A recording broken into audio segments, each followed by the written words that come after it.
Evening, everyone, and welcome to the Grafton Select Board meeting for March 2nd, 2021 at 7 p.m. I open the meeting. As a preliminary matter, my name is Peter Carlson, and I will be the chair of the Town Select Board. Please permit me to confirm that all members and persons anticipated on this agenda are present and can hear me. Select Board members, when I please call your name, please respond in the affirmative. Ms. DeFazio. Fazio present. Mr. Hoffman. Present. Mr. Prisby. Present. Ms. Roy. She's not in yet. Peter Carlson is present. For staff members, when I please call your name, please respond in the affirmative. Town Administrator, Mr. Evan Broussard. Present. Economic Development Coordinator, John Allen. Present. And Director of Recreation, Jen Anderson. She's not here yet. And if applicable, any anticipated speakers that are on the agenda tonight, please respond in the affirmative. Mr. Michael Malinowski for Grafton Upton Railroad. Yes, present. Thank you. Good evening, everyone. This open meeting of the Grafton Select Board is being conducted remotely, which is consistent with Governor Baker's executive order of March 12, 2020, due to the current state of emergency in the Commonwealth due to the outbreak of the COVID-19 virus. In order to mitigate the transmission of the COVID-19 virus, we've been advised and directed by the Commonwealth to suspend public gatherings, and as such, the governor's order suspends the requirement of open meeting law to have all meetings in a publicly accessible physical location. Further, all members of public bodies are allowed and encouraged to participate remotely. The order, which you can find posted at the town's website at www.grafton-ma.gov, allows public bodies to meet entirely remotely so long as reasonable public access is afforded so that the public can follow along with the deliberations of the meeting. Ensuring public access does not ensure public participation unless such participation is required by law. This meeting will not feature any public comment for tonight. For this meeting, the Select Board is convened via Zoom and is posted on the town's website identifying how the public may join. Please note that this meeting is being recorded and that some attendees are participating by video conference. Accordingly, please be aware that others may be able to see you and to take care not to screen share your computer. Anything that you may broadcast may be captured by the recording and viewed by the public. All supporting materials have been provided to the members of this body are available at the town's website when final minutes are posted unless otherwise noted. The public is encouraged to follow along using the posted agenda unless I, the chair, will note otherwise. Before we turn to our first item on the agenda, please permit me to set some ground rules. I will introduce each speaker on the agenda. After they conclude their remarks, I will go down the line of members, inviting each by name to provide any comment, question, or motions. Please hold your name until it's called. Further, please remember to mute your phone or computer when you are not speaking, and please remember to speak clearly in a way that helps generate minutes. Finally, any vote taken tonight in this meeting will be conducted by roll call vote. Thank you very much. And turning to our first agenda item tonight, I want to start off here and I want to welcome Mr. Evan Broussard, Grafton's new town administrator. I would like everyone to know that Evan started his job a week ago yesterday, right at 8 a.m. He met me at the Municipal Center and had a wonderful day walking around the town departments and showing where all the various buildings are and meeting the staff. I wanted to welcome Evan to the Select Board and to the town of Grafton. We're enthusiastic for your start here, and we're here to support you any means necessary. Evan, is there anything you wanted to say real quick before I go into the rest of the agenda? No, I don't want to hold you up. I just want to thank everyone for the opportunity, and I'm having a great time so far and look forward to the future. Thank you. We do as well. COVID update. Municipal Center is once again open for the public through appointments only. Appointments can be made Monday through Friday from 8:30 a.m. to 12:30 p.m. The public should contact the office and/or department they wish to visit to set up an appointment. Please note that there is a Reclaim It event. Saturday, March 6th will be the first Reclaim It event of 2021. It will be held from 10 a.m. to 1 p.m. at the Grafton Municipal Center. For information on what can be donated, recycled, and to volunteer, please visit www.wecan-ma.org or visit the town website at www.grafton-ma.gov. Received a letter. Thank you for the Grafton First Responders. We received a letter to the Select Board February 24th, and it says this: Dear Grafton First Responders, we would like to thank the town of Grafton and the surrounding community firefighters, EMS dispatchers, local and state police for their prompt and effective response for the fire at our residence at 3 Spring Hill Drive last week. All of the first responders demonstrated professionalism and sensitivity to what could have been a devastating situation. Luckily for us, all family members were out of the home. Further, the damage was minimized by smart decisions made by the first response teams, thus allowing us to recover many sentimental items. I would like to say a special thanks to Grafton and Westboro Fire Chiefs, Auburn Fire Chief Greg Morin, who made a positive impression on our family, Massachusetts State Police Troopers Ryopel and McCarthy, Grafton Police Officers Mark Alves, who stayed with my family into the night to make sure that we were safe and comfortable. Grafton firefighter Mark Beauregard, who stayed late into the night and at our request took possession of a few personal items for safekeeping. There are many other amazing emergency personnel that I don't have the names, but who went out above and beyond to assist our family. Frankly, the things in life most important to us, our family survived. The affected rooms in our house can be rebuilt and we'll move on, but we'll never forget the efforts of the Grafton's first responders. Stay safe and well, the Patrica family. That's all I have for announcements tonight. Do we have any people from the public for public comment? I'm not seeing anybody. Okay. All right, first up here, I want to introduce John Allen, our Economic Development Coordinator here for Grafton. He would like to give update to the board with regards to the Shop Grafton event that occurred from November to the end of December of last year. John? Thank you. We had a successful Shop Grafton. It was quite different than prior years in the sense that prior years, the prizes were Nintendo Switch, Apple Watches, and this year, the Economic Development Commission decided to basically make the prizes $100 gift certificates that could be used in the Grafton community to businesses that participated in Shop Grafton. So we kept the money in the community. And I can tell you, talking to the different business owners who were selected, they were very happy. And the people who participated were actually very happy with this process. With your permission, I'd like to read the people who won and tell you what they selected. Linda Bent selected Hunter's Grill. Rob Duncan selected the Grafton Country Store. Brian Lavengi actually donated his award to the Council on Aging, and the Council on Aging selected 4 gift certificates to Pepperoni Express. Jason and Rebecca Joseph selected King J Chinese Restaurant. Jessica Lindsay selected Koopman's Lumber. Heather Leola selected Crossroads Nutrition. Marie Bernardi selected Pro Cafe.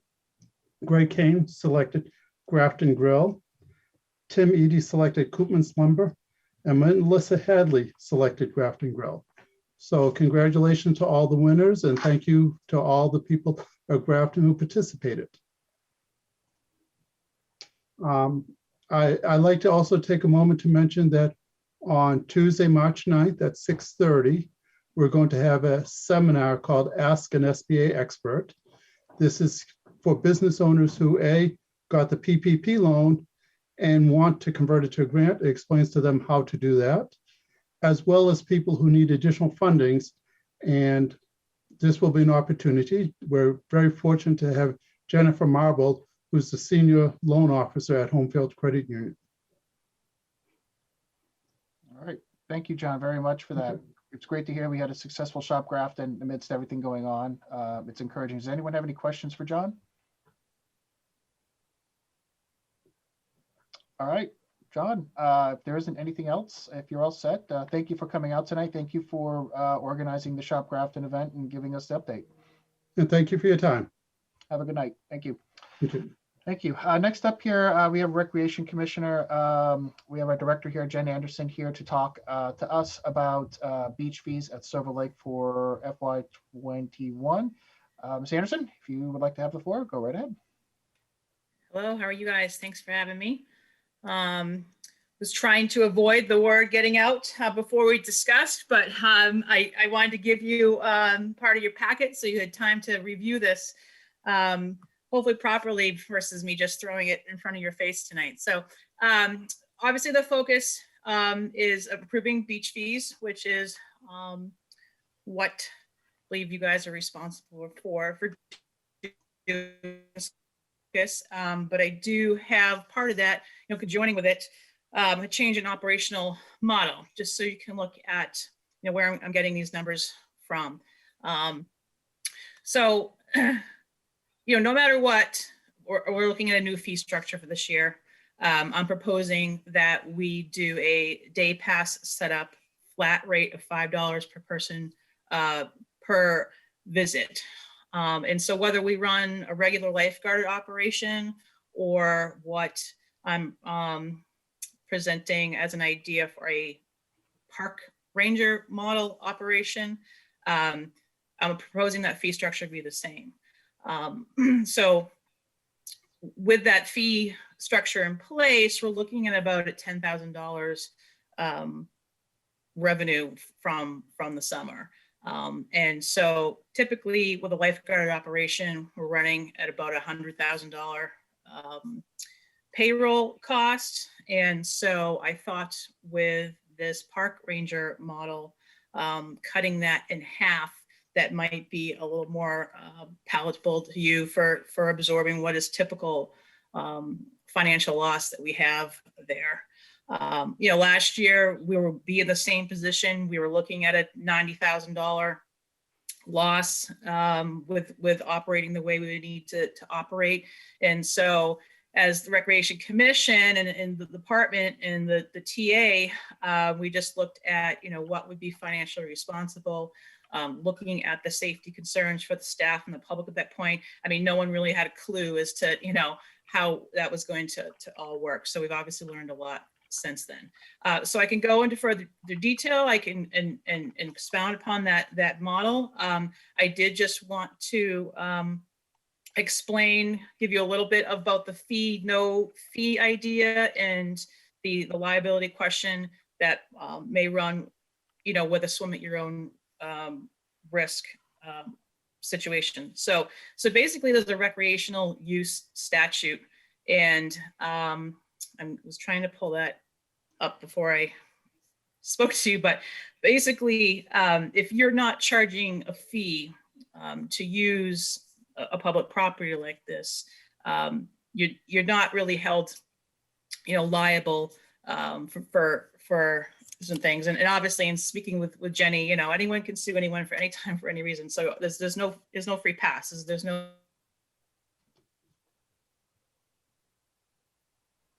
But we have that too. So that's also an option for you. So if you want to look at just charging not a fee at all and putting this maybe minimum park ranger model in place and absorbing that cost, that is an option, and that's the strongest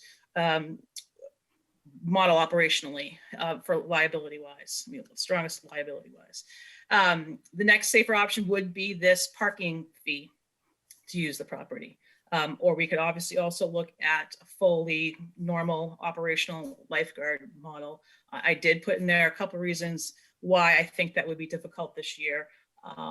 But I think I've covered the basics for you, so I won't expound any further unless you would like me to, and I'm happy to answer questions.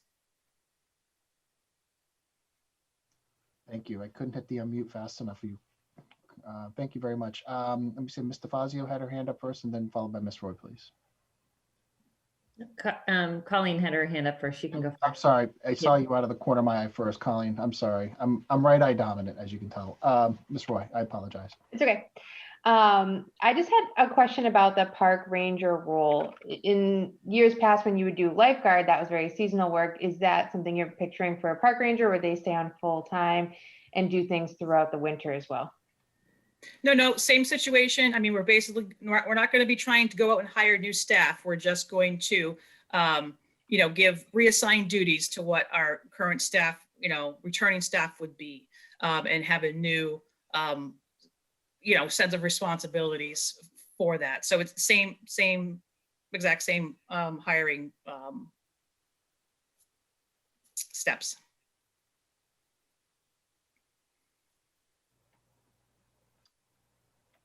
Okay. Ms. DeFazio, did you have the next question? Thank you.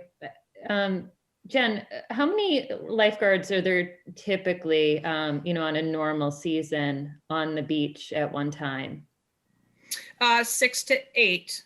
8 be on the higher end when we would be having swim lessons, which I'm proposing that we also don't do this year. Okay. So looking at what we would want this year would be about 6. Okay.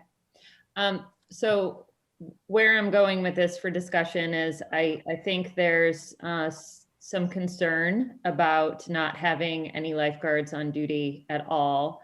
I mean, it is a beach, and that's typically what people use it for, especially with multiple children. And I don't know if there's a model where we could do a few lifeguards, especially since everybody will be there in shifts and there'll be fewer people, and have some as park rangers doing the duties of park rangers and some as lifeguards. And if there's a proposal of what that would look like operationally.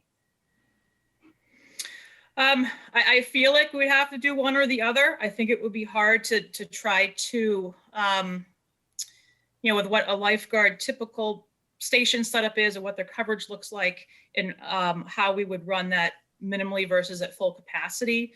So the swim at your own risk model, we would be eliminating docks, we'd be eliminating the raft. It would just be a roped in swim area.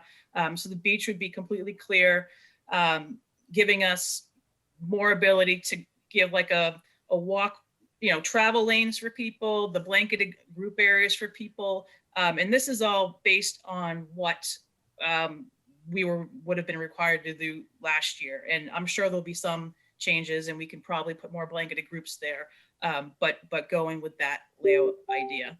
So with that number crunching and what I was proposing for payroll, I was thinking approximately 4 rangers on at one time. So 2 would be in the parking lot and be able to float to maintain restrooms and those sorts of things. And 2 would remain on the beach just to help keep order up there. Thank you. Mr. Prisby.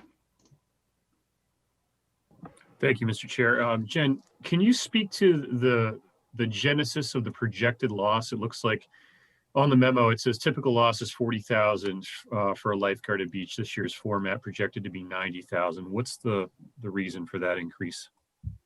Well, it's really a decrease in revenue. So we typically are running about $30,000. I think I have that above in a year. I'm looking at a $3,000 to $10,000 potential revenue this year. So our payroll costs, we're typically running about a $90,000 payroll. I don't see that changing this year, and so I was just trying to give us an opportunity to transition this year. It's going to be very difficult for lifeguards to get their recertifications as well. And so, staff safety is still of a concern to me for lifeguards and being put into any sort of situation. So thought this was a way to kind of get things operating, get everyone back on their feet, and not have quite such a financial hit. Thank you. Mr. Alston. Yeah, Jen, can you just articulate a little bit what's not working with the current fee structure? My concern is going from kind of an all-you-can-eat model with the season passes to a pay for play day pass model. We might be disproportionately impacting seniors and low-income households and whatnot. So I'd just like to understand a little bit what the fee structure changes, like what's at the heart of it, and what you're thinking around the impact on the public. Yeah, I tried to list some pros and cons to each of the day pass and season pass in what I sent you. I'm happy to pull up and revisit that more specifically.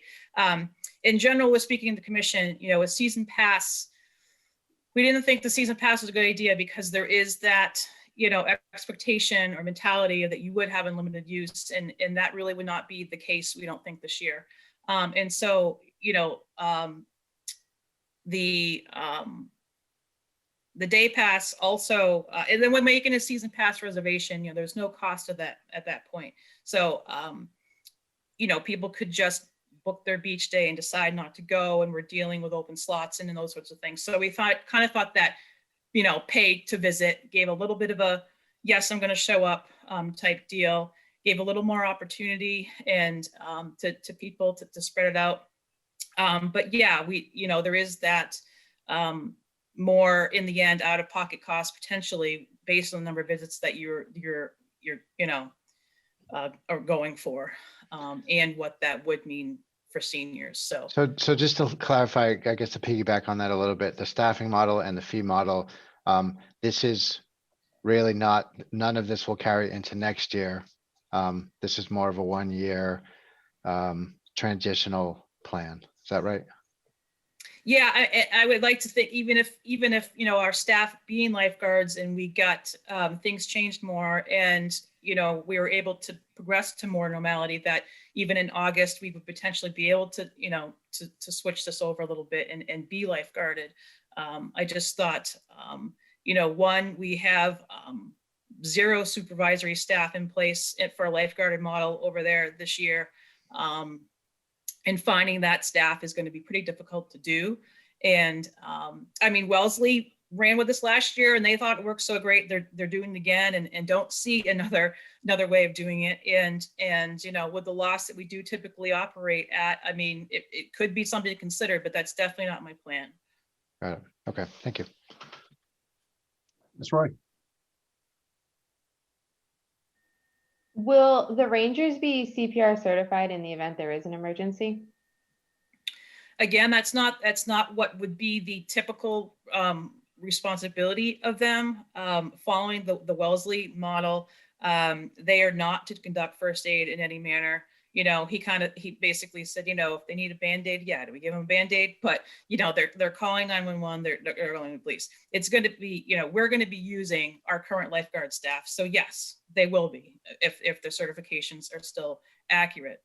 But this wouldn't be the model that I think that would, it's not going to be appropriate for them to act in that way. And it's going to be hard as lifeguards to turn that off. You know, I haven't lifeguarded in 20 years, but I still have that mentality. And so that will be tough for them, but that's not the way that the operating procedures are going to be have them do. All right. Any other questions from the board? Ms. Anderson, we received correspondence earlier this afternoon about this agenda item from Melissa Graves, and she was, you know, just wanted to state that she sent it to us, the select board, about this on our agenda tonight. She's just basically sharing her opposition to the proposal for Silver Lake for not having lifeguards, but instead, you know, in lieu of park rangers this year. You know, you explained why the sudden, you know, why you're doing the park rangers, which she was asking what that was for. You know, understandingly, you know, Silver Lake is murky, you know, and no parent can watch their child 100% of the time. But, you know, when they're teenagers or younger than that, you know, they turn their head and they're gone 1 minute the next. And she felt that the lifeguards were a great asset to the beach. Just to also share, you know, looking at, you know, appropriate, you know, PPP for the employees. I'm trying to summarize here instead of reading it word for word. Assuming people are going to be there to keep upkeep and clean everything and so on and so forth. But I'm not quite sure what she's getting at for that one. But and she asked, like, why would you consider an increase to summer passes versus keeping it the same rate or doing the daily rate? She feels strongly that, you know, lifeguards should be staffed there and subsidized by maybe increased pass prices and so on and so forth. But just wanted to share with you. I'm not sure if you've got a copy of this letter, Jen. We can make sure it came early this afternoon. It would pertain to our agenda item, and I just want to give it its due attention. I think you answered some of those questions, but maybe if you want to reach out to Ms. Graves at your convenience and maybe address some of the individual concerns, I think that Sure. would be beneficial. Thank you. Yep. All right. Does any other board members have any questions? Ms. Roy? When would you need a decision from the board by? Does it have to be tonight, or can we kind of think on this a little bit longer? Well, my understanding was you weren't meeting again until the 16th, and that's getting a little more uncomfortable for me date-wise. I mean, basically, I want to be reaching out to staff as soon as possible. They typically have a couple weeks to be able to respond to me. And then we go through the hiring process. And so, it's just going to be it's going to be a lot different. There's a lot of things we need to, get ready to do and get the word out. So I just didn't want to, I knew things really weren't going to change for us any time, time soon. So I was hoping to just get it all going earlier than later. But for me, I'm just still having a hard time understanding the park ranger aspect of it, because you're planning on hiring the same staff that you used to hire as lifeguards, correct? But yes. asking them to play a different role. And if, like you said, some of them may or may not be trained in CPR, but you're going to ask them not to use it. I guess that's confusing to me. As someone who's trained in CPR, if I saw someone go down, I'm going to run to them. So I don't know why we would tell someone not to use it. Obviously call 911 first. Don't let that be your first line of defense. But I guess I'm struggling with the idea of we're hiring people that used to do this role, but we're calling them someone else and taking away one of the most critical parts of that role. Well, I think things are obviously overlapping. We had, if we looked at it, like if we just did this and we didn't hire with people with CPR, which would be what would, could potentially happen, that wouldn't be an option. We're just trying to use and put our current staff to work. And so, this park ranger model, lifeguards cost more, number one, same with the supervisor staff and directors. So, and we would have to put more of them on a day. So we're really just putting people in place to kind of keep order there and, keep facilities open and such versus no one at all. But yeah, we're not offering the same obviously level of what we had before. And so, I was looking at it as a, with the park ranger idea and not having lifeguard, part of it also too is because I'm still trying to reduce staff exposure for any of those instances. So,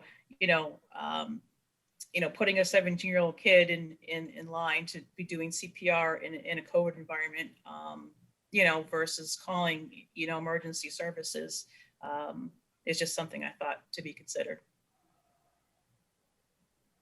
All right, does any of the room has any other questions? I'm sorry, Ms. Roy. Nope, sorry. How do you plan to let patrons know the difference? That there won't be a false sense of security that, oh, someone's here in the event something happened, they'll help me. Well, and that's going to be part of what this whole, informational push is going to be. So people are going to, for them to understand what the new fee structure is, for them to understand what the reservation process is, the check-in process is, where they're going to be able to be seated, on the beach. It's going to be a huge learning curve. Wellesley said it obviously took a couple of weeks for people to get into that routine. There's not going to be lifeguard stands. They're not going to be in red, white cross t-shirts. They're not going to have rescue tubes on them. They won't be, in a lifeguard bathing suit. I don't think it's going to look physically obviously the same. They'll see staff and me, and they'll ask questions and they'll have expectations, but that's what they'll be there to do and to answer. Mr. Frisbee. Thank you, Mr. Chair. Jen, this is a question that just occurred to me, and I don't know the answer to it, and maybe you do.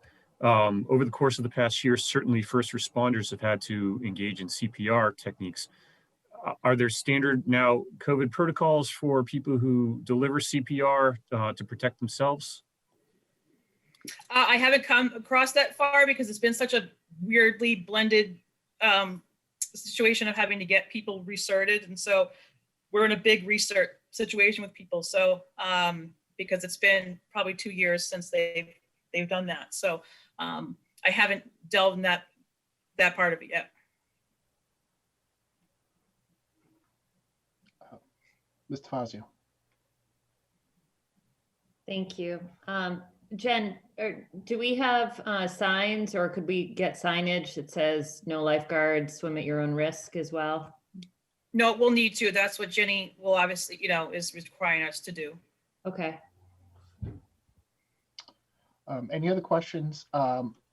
I just want to say, Ms. Graves had raised her hand and I brought her in. I know, she wrote the letter, but she has a question here for the board tonight. Ms. Graves, do you want to have the floor? Sure, can you hear me? We can hear you. Thank you. Yes, so my biggest question in the letter that wasn't addressed yet is the budget. I don't understand how in a normal year it's 85,000 for staff and you would project 100,000 for this year, yet you're going to have a reduced capacity at the beach. Wouldn't that also reduce the need for the number of lifeguards on duty at any one time? So I don't understand how there's how it would cost $100,000. Before you answer that, Ms. Graves, is there any other question you have? I can keep you here or I can put you back to the attendees. No, I think that's the biggest one that didn't get addressed that I think should be addressed in front of the select board. Okay, thank you. All right. Anyone want to address Ms. Graves' question?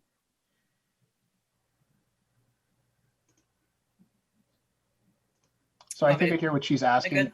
I think, yeah, go ahead, Ms. Anderson, if you want to address that, please. So we're typically budgeted for 100,000.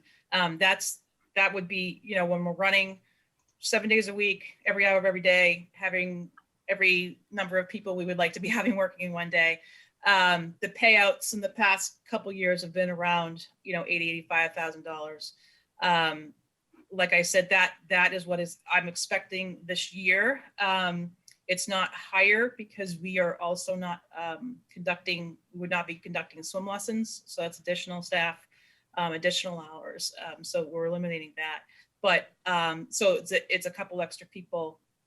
Like I said, 1 to 2 extra people less a day, but you're still going to need the same amount of lifeguards. We typically would have 4 lifeguards on to cover that area of the beach, and a head guard and a floater to put into that rotation, so they're getting a break.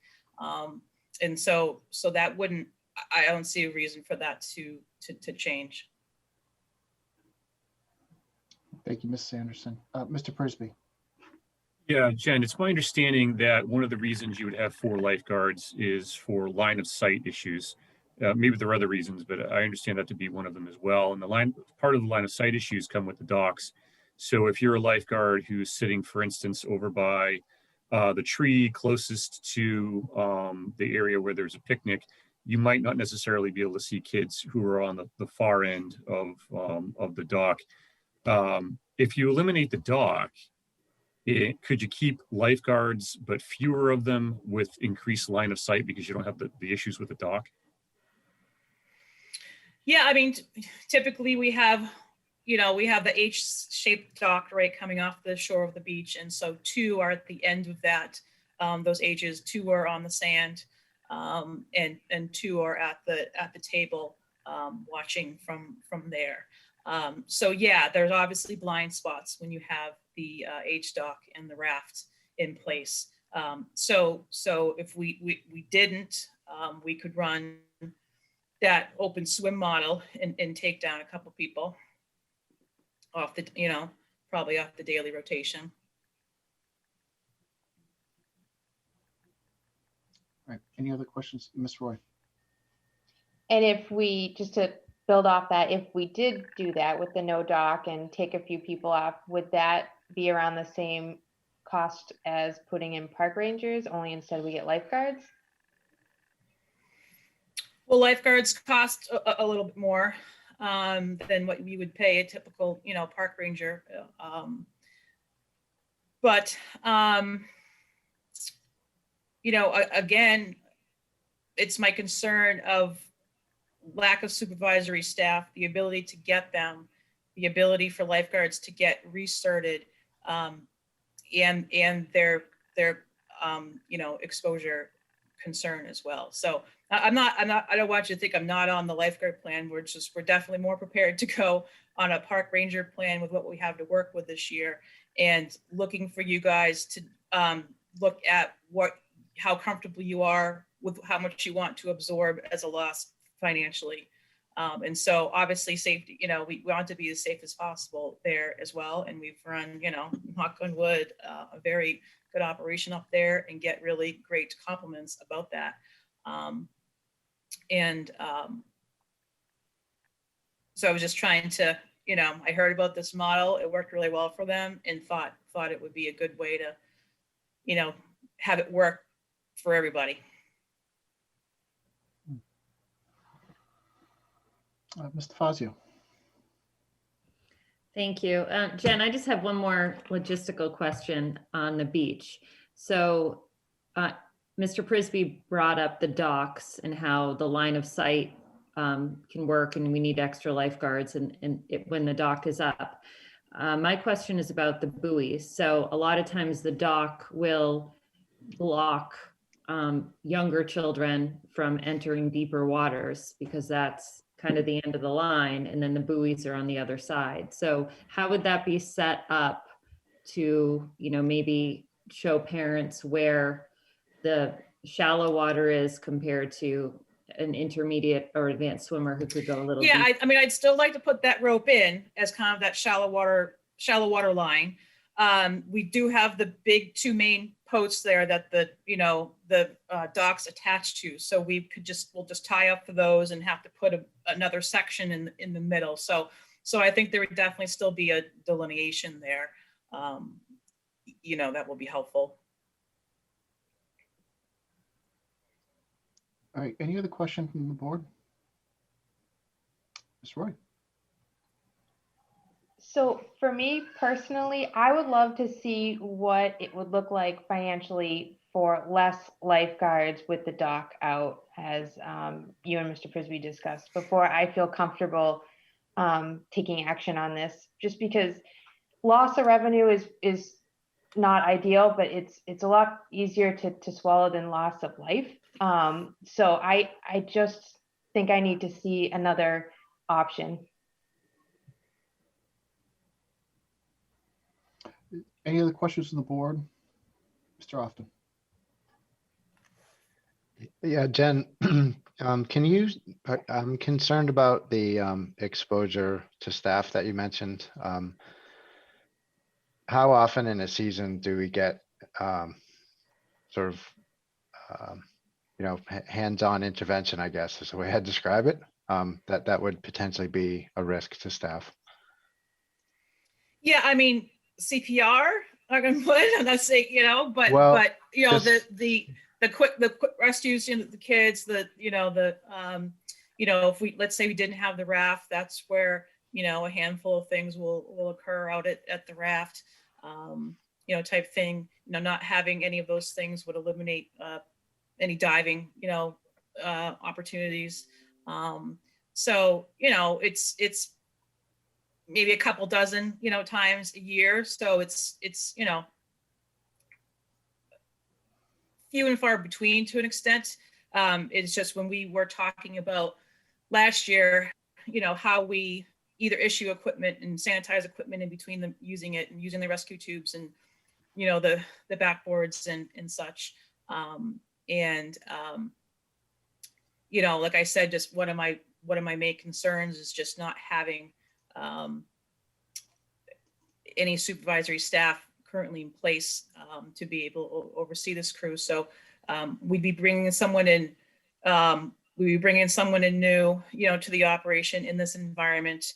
I'm one of two people in this department, and the other one's an office manager who is not supposed to, do anything but that, but doesn't have a waterfront background. I'm the only staff that has a waterfront background. So, and we're running a camp and all sorts of things. So I just knew it was going to be a very big undertaking for us to do. So, not trying to throw our hands up like last year and close the doors and those sorts of things, was just trying to take the next, manageable step, I think, for us.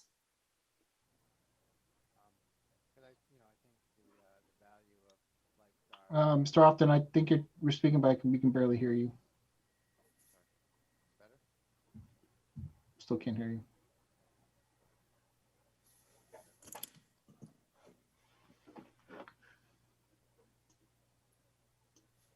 Anyone else have any other questions? I mean, Colleen, I'm going to try to, right, we typically run, let's say about $10,000 a week in payroll, right? So if we took 2 guards off a day, times 8 hours a day, times 16 hours $16 an hour times 65 days. That's about over $16,000. So quick math. I have to talk to our former beach director, get his thoughts on what a no dock, no raft model would mean for staffing. But saying if you can drop off two, I think quick numbers is $16,000. Janet, I'm sorry, go ahead, Doreen. Sorry. I have to use my math degree at some point, you guys. That's why I was all numbers at base. That was good, Jen. That was quick. And yes, I'm in recreation with a math degree, but you never know how it turns out. You don't ever know. So my understanding too, I have very similar concerns as Colleen with, I would like to see lifeguards on the beach. That makes the most sense. And I think you agree, as far as safety, like, yeah, if we can have lifeguards on the beach, we would, but we're transitioning from a pandemic. And it sounds like the other biggest concern that you're stating is we don't have a supervisor right now. We don't have a beach director. It would be hard to get one. So is this something that we're going to look for in the future, like even this summer, where if there's a potential of starting to have more people allowed at the beach and start to transition the model back to something normal, we would have a beach director down the road? And then my second question is whether or not staff could get certified this year. Are there certifications going on in order for them to be guards, and how difficult would that be? Yeah, that's part of it too, because it's been, there's very few opportunities out there, and it's a lengthy process because there's online learning. They're trying to do some in-person learning and using like siblings as the victims and those sorts of things. And so again, I just thought this would buy us more time. So like even if we started in this way, we'd have more time to get everyone back on their feet again and get into a facility or hold it at our facility, be outdoors, versus trying to get in the pool to get these guys, back in the water, practicing their skills, because it's been a while. Mr. Fazio? Yeah, thank you, Mr. Chair. So just one more thing. I'm in favor of this model, Jen. I think it's a good one. I think it's hard to come up with something perfect right now, and closing the beach is hard. And, we saw that last year, and going back to a full lifeguard or even part-time lifeguard without having them trained in the lake, which I also think is important. It's very different than being trained in the pool. I know that from experience. And, getting a beach director as well is very important. So I think that doing the swim at your own risk, if we're explaining it to people, that residents have to make a decision of, I'm willing to take the risk or I'm not. I'm bringing 2 adults with me to the beach, and we're able to go for 2 hours, or we're not. And I think that at least it gives an opportunity for people to go who want to go without. And to me, the revenue isn't even the issue. Spending an extra $16,000 on a lifeguard, I think is, it would make sense. But I'm concerned about the beach director and the training being correct for those lifeguards. And, I applaud you of looking at other communities and coming up with some sort of solution to start the season. And my hope is that we could slowly transition back to some kind of normalcy by the end of the summer. Maybe that's wishful thinking, but I think it's a good I'm trying to get there. That's where we're trying to be at. Yeah. Ms. Anderson, remind me, and I think you might have touched upon this. I just want to make sure I understand this. So this model right here with the Rangers, you would still have the floats and the docks in for the year? With the Rangers, we would not. Oh, you would not. That's what I was going. All right, great. All right. All right. Any other questions from the board? Okay. What's the board's wish? There's a So yeah, I would just really, you guys would, I mean, no matter what, we'd have to be looking at, a day fee or a season pass fee and what those fees would be. Like I said, the season pass fee hasn't gone up in quite a few years. There's been resistance. We were right in line with many of the surrounding towns. So like where that wiggle room factor is on that, if as well as running the, kind of the 2-hour time slots and putting, kind of restrictions on use, whether you have a pass or a day pass as well. So if you need more time, I get that part of it.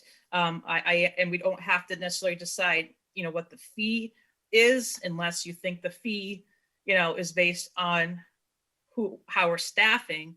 But what I'm at least hoping for tonight is which, staffing model you think you'd be looking for, so I can proceed with reaching out to them and planning that part of it. So before we go, Mr. Prisby, just before us tonight is really for us to approve the beach fees as presented tonight. That's the action that you're asking the board to take. In addition to that, you're asking us to take another motion to support the staffing model or the operational concept of Silver Lake for. Well, no, I mean, I don't know if that's in your purview. I really don't know. I'm saying that because I don't know. But my understanding is that the fee is, but it's also, I think what you guys or the town is typically, and the board of select board has typically been okay with the beach running at a loss. It's just, it's something we offer, it's what we do. It's what we offer to the town. I think I just want to hear from you, I guess, what your comfortability factor on what that loss is going to be, and of any loss, and if we're going to operate at all due to that number. So I don't know if that's like. But to your second point, Mr. Anderson, and that's where I'm having the problem is us approving an operational model of how you're going to run that. Now, whether you run it at a loss or not, that's dependent on how you run it. And I know you said historically the board's been fine with it. Actually, we don't nod it as a loss. We nod it as, hey, we're going to subsidize and make up the difference, right? Because it's not always the same every year, right? So tonight in front of us, we are only here to really approve the beach fees, unless anyone else thinks otherwise. But Mr. Prisby, you had your hand up next. Thank you for waiting. Well, that was actually where I was going with this, Peter. I mean, we're sort of talking about two different things here. The Board of Selectmen doesn't really control beach staffing. I can tell you what my preference would be, and that might enlighten you as to what the fee structure ought to be, depending on how much you think your subsidized loss is going to be, or however we want to put it. So I can speak to that part, and then I can speak to the financial part. So I also was a lifeguard 25 years ago. And when I got certified, I was shocked at the amount of physical strength and stamina that it took to really get that lifeguarding certificate. We had to do, I forget what it was, like 500 meters in under 10 minutes. We had to be able to tread water with a 60-pound brick or 45-pound brick over our head or whatever it was. It was hard. And I was 19 and I was in pretty good shape. And, when your proposal sort of got online yesterday, I happened over to Grafton Common and to All Things, and I was reading the comments, and a lot of people who love to save money and love to see us put the money part first were saying things like, well, get rid of the lifeguards, be a responsible parent, pay attention to your kid. I'll run in there and get them. No, you won't. I know you think you will, 45-year-old dad.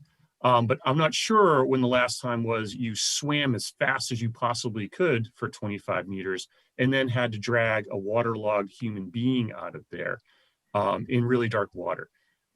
These types of locations as a lifeguard used to terrify me, because if you miss one person and they go under, the chances of you being able to run in there and get them before something catastrophic happens are pretty slim. And when you're talking about a parent doing it, and a parent with more than one kid, and distracted as people get for hours and hours at a time, that to me is a level of risk that I'm uncomfortable with. If the justification is, well, we're concerned about the bottom line. The staffing concern, I understand a little bit more, but this is something where, again, I hate to be safety dad here, but I I'm not comfortable with a swim at your own risk policy at the lake. It's too dark. And the risk there, I mean, can you even imagine the explaining we would have to do if something terrible happened? You know, if we say, no, we're just going to close the lake for the season like we did last year, people are going to go swim at their own risk anyway. And you know, God bless you if that's a risk that you're willing to assume for you and your family. But where it's within our purview to set a fee that's appropriate to try and get the appropriate staffing, I would much rather do that. You know, the risk associated with getting COVID for staff members, sure, that's there, but I guarantee you the second, again, someone goes under and there's a park ranger there with the capability to perform CPR, when that victim is dragged out of the lake, they're going to perform CPR. I mean, what human being is going to stand there and be like, no, sorry, it's not in the protocol. You know, I consider it just, it's a public safety concern. And lifeguards are first responders. And you know, that's sort of how it is. And the risk, I think, ought to be with the landowner and the community in the town, as opposed to the 7-year-old kid who's not watching Board of Selectmen meetings, you know. So that's, I'm comfortable placing the risks there. So I guess my feedback is we can find the personnel and do this in a way that's cost effective, or, you know, if we're not comfortable doing that, then I would be more comfortable closing. But I know that's just me. Right. So before us tonight, we have the fees.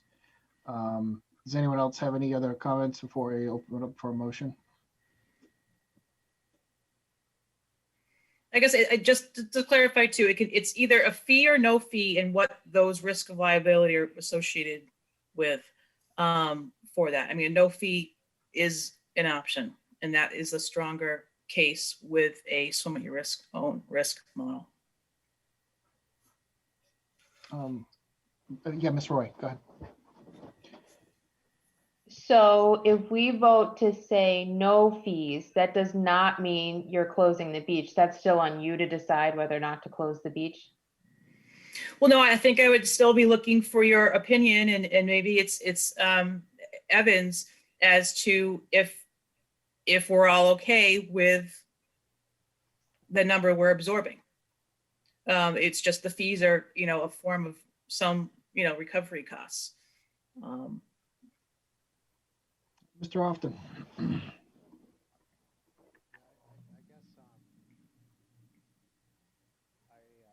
No, we still can't hear you, sir.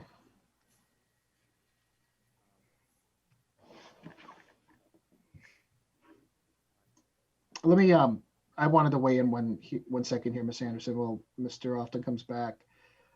So remind us again what you would have to raise the fees to that you would consider that the program would break even with the lifeguards. Oh, I mean, we'd have to do, well, I mean, we're, you know, only looking at maybe making 10, and if we have to make 90, you know, that's either $45 a day, or what's 9 times 45, you know, for a season pass, to cover, you know, 9 times. All right, Mr. Prisby. Yeah, no, I think I know where you're going with this, Mr. Chair. So I think what we're concerned about is, my understanding, Jen, and correct me if I'm wrong, and I'm looking at this here, the revenue loss is going to stem from our lack of an ability just to throw open the gates and say, come on in, you can be here until the parking lot's full. What we're going to do instead is have 8 families, 4 time slots, which is a different revenue model. So in order to make up the delta between what the usual subsidization would be and what it would be under this plan, would be about like somewhere in the realm of $30,000 to $40,000, if I'm reading this correctly. Is that accurate? Well, right. So yeah, below I did the bottom line. So I think if I'm following you, you know, $10,000 in revenue, about $5,000 to operate without additional, you know, other expenses. And so, yeah, the delta between those. I guess, I mean, I'm Or fine with what, operating $30,000 to $40,000 with a Ranger model. right. I think the fee structure in and of itself makes sense because if we're doing time slots, it makes a little bit less sense to have this sort of I think what we call the sort of the smorgasbord and approach to this, where you're paying it for a season pass. I think the day visits, the way you're doing it, make a lot of sense. It's just the staffing part of it that I have concerns about. So if I'm being asked to vote on the fees, yeah, I don't have a problem with the fees. I think that's fine. I think you could probably even get away with a little bit more per person. Although, I mean, I don't know, because God, I wish we could benchmark this sort of thing, but there's only so many places in Central Mass. But yeah, I think that's fine, because like if you're gonna make up that delta, what is she got to do to make up $40,000? I mean, you've got to, like, it's going to be $20 a person per day. That's a really expensive trip to the lake. And to confirm, it's not going to be per person. It's like per family. It's per family. It's, yeah. And it's just, and it's only the 2 hour, 1.5 hour, 2 hour visit time. Mr. Prasad? So I don't want to break into the board's deliberation here. And Jen and I only talked for maybe 6 minutes total. But so, if the program is already losing $90,000 a year, and now we're talking about if we do the lifeguard model, we're going to lose what, the 100,000? Is that where we're at, Jen? No, we would typically lose $30,000 to $40,000 a year, but because our revenue would be down this year, we'd be losing like 90. Mm-hmm. Or that's losing. That's your projected reduced capacity due to COVID-19 restriction. That's really the genesis of this whole discussion and why this model is the way it is right now, correct? Yeah, and again, that's based on 12-foot separation of it went down to 6-foot separation of blanketed groups, and groups no more than 10, and what we can fit on that beach, putting a travel lane, along the top there so people can get to the snack bar and in the restrooms, and getting people that walkway to the, so if those numbers, if people can sit closer or whatever it is, I mean, we can increase a couple of families, but that was just, minimum. Ms. Roy? So the 90,000 projected loss would be if we had lifeguards though, correct?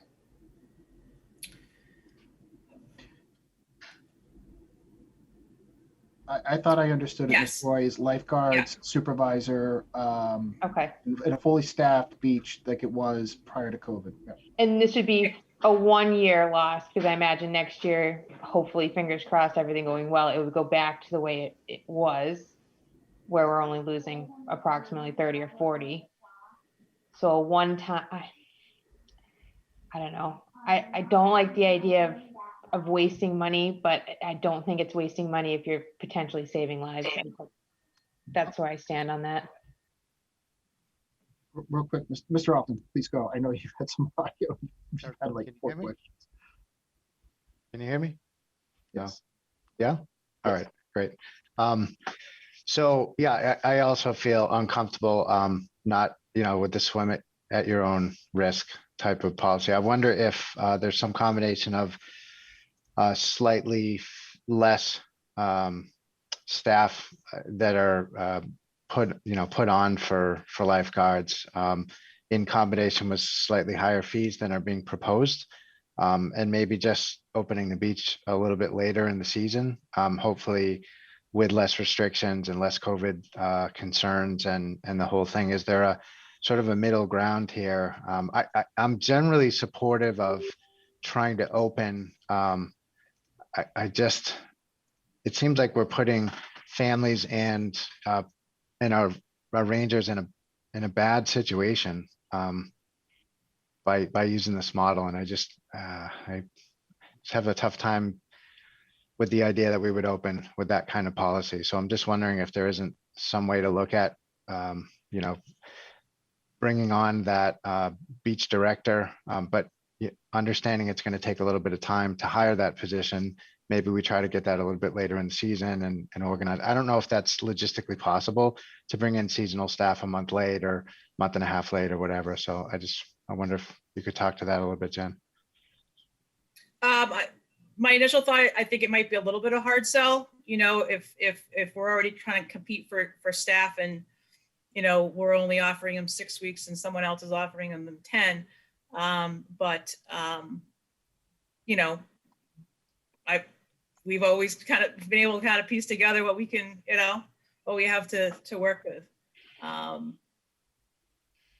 just don't know, like I said, if our department, i.e. me, has the bandwidth, you know, for it, but all we can do is, you know, give it our best. All right. Well, look, I trust you 100% for defining what's a safe operational model. Yeah, I guess I'll revert back to Mr. Prisby's commentary earlier that I'm in support of the fee structure. I think the, you know, signing up for the 2-hour slots, I'm fine with that. I would like some additional thought put around, you know, is it possible for us to open with lifeguards with a little bit less cost involved? I'd definitely be interested in if there are ways for us to mitigate the potential loss. I'd hate to see the beach closed. I'd also hate to see us running an unsafe operation. Ms. Roy or Mr. Fazio? I don't have a question anymore. Oh, okay, Ms. Roy. I mean, just Mr. Fazio, sorry. Thank you. Jen, how long would you predict it would take to get a beach director on board? We want to get it out ASAP. You know, people have already posted. Westboro is trying to hire one, has been trying to hire one, and they haven't had any luck. And so it would, I mean, you know, we obviously have some time, and you know, I don't know if we hire staff based on that premise and that they're going to be, you know, lifeguards, and the backup plan is that we go to a ranger, you know, if we can't get that in place. You know, again, I was just trying to look at what was really attainable for us. You know, this reservation model is going to be very heavily administrative, I think before. And so, you know, just looking at the amount of time, I mean, I, you know, can't physically commit 10 hours a day to that place every day. And I think that's what it would have to take for quite a few weeks to get this all, you know, on the ground. But, you know, if that's what we got to do, that's why I'm in this position. So, And one more follow-up question too. So if we had lifeguards on the beach, they cannot be there without a beach director or without a recreation director. Is that what you're saying? You should be having a supervisor, waterfront director that's at least age 21. Okay. And we don't have that. We do not have that. Okay. Ms. Roy, did you have a question? Would you like the opportunity to relook at the fee structure now that you've spoken with the board and seen that we're leaning heavily towards wanting lifeguards? Does that change the numbers for you at all that you would want to consider? For the fees? No, like I said, I no matter what, I think we're looking at this fee structure. It's just what our expenses would be in the operation and services we would like to provide. So charging a little more is not something you would consider? Only because, I mean, me personally think $45 a year to go there, as many people go there for a day, is extremely cheap. But when you look at town operated facilities, that's just not, you know, what it is. You know, $5 a day, yes, that's extremely cheap for a family. But if you're looking at the number of times people might come 3 times a week, 9 weeks, that's a couple $100 for the year, you know, so your out of pocket is quite higher. So, you know, I don't know if it is higher per day and people would come less, and then there is more opportunity for more people. I don't know what, you know, how to look at that. All right, Mr. Broussard, did you have anything else? If you had any more questions, otherwise, I'm going to ask the board what its action is. Okay. All right, what does the board wish to do tonight? Do we want to bring this back for the 16th with the suggested changes to the fee structure? Does the board want to approve the fee structure tonight? What's the wish? Mr. Prisby. It would make sense to me, I think, based on what I'm hearing, is if we came back on the 16th with the board's input, which I think was well taken.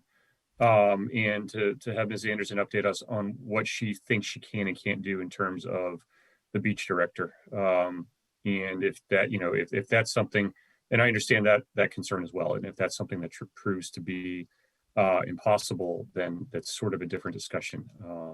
But I think that would be my preference. Otherwise, if we're just voting on fees, we could do that, but I'm just not sure how helpful that's going to be given the discussion tonight. Okay. Any objections to Mr. Prisby's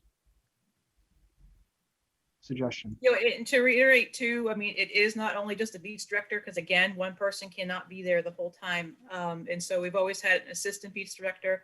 We also have a head guard on every shift. And we just don't have any of those people, let alone, like I said, the fact that people haven't lifeguarded in a very long time, and I don't know where their certification stands. So it's just that window, of trying to figure out how that will all happen by opening day, which would potentially be June 19th. I was thinking of a soft opening and running the weekend before to do a whole trial type thing, and then figure it out. But if you guys are looking at maybe do July 1 or something, I mean, that might, maybe we open later. Just to address, I know it's been a long time for me too, but my recollection was this was the time of year, naturally speaking, that the people who are in this age group that usually fulfill these roles are looking for summer gigs. Like you, I mean, I have no idea, like how many of these people are out there. Are people actually taking lifeguarding classes during COVID? Are people getting their certification? Does that mean the pool of available applicants is smaller? No, I don't know. But I feel like, if you were to report back to us and say, look, I tried, we did our level best. There's just nobody out there that's going to fulfill the role to give us enough staffing for us to be comfortable during the summertime. And I just feel like that's a different discussion, which we would be perfectly happy to have. And this is your call. This is your call. But if if you're looking for our input, that's sort of what I would be looking for. So you mean post for these positions and see if there's any bites in 2 weeks? I don't know. I mean, I don't know if that's how it would work for you. Like if we were to say, look, we're only comfortable with a fee structure that includes providing for lifeguards, and then you go and look for the lifeguards and say, well, sorry, board, we can't, I don't have enough staffing. I don't know when would that conversation happen? So if you were to come back and say, I don't have enough staffing for lifeguards, we budgeted for a family pass for $5 a family. Now we've got to shift into something else. Is that, I mean, I would imagine you probably at that point would just make the call because you've got your budget. Now you've just got to fit within the budget, but I don't know. Yeah, I mean, like I said, typically we've reached out to staff now. We give them a couple of weeks to return, and then we're posting our new positions, late March, April, and then going through the interview processes for those. What I'm absolutely trying to avoid is committing to any staff and then at the last minute changing our offer. Last year, we committed to them for March, and June 1st, we pulled the plug on them. So I do not want to do that again.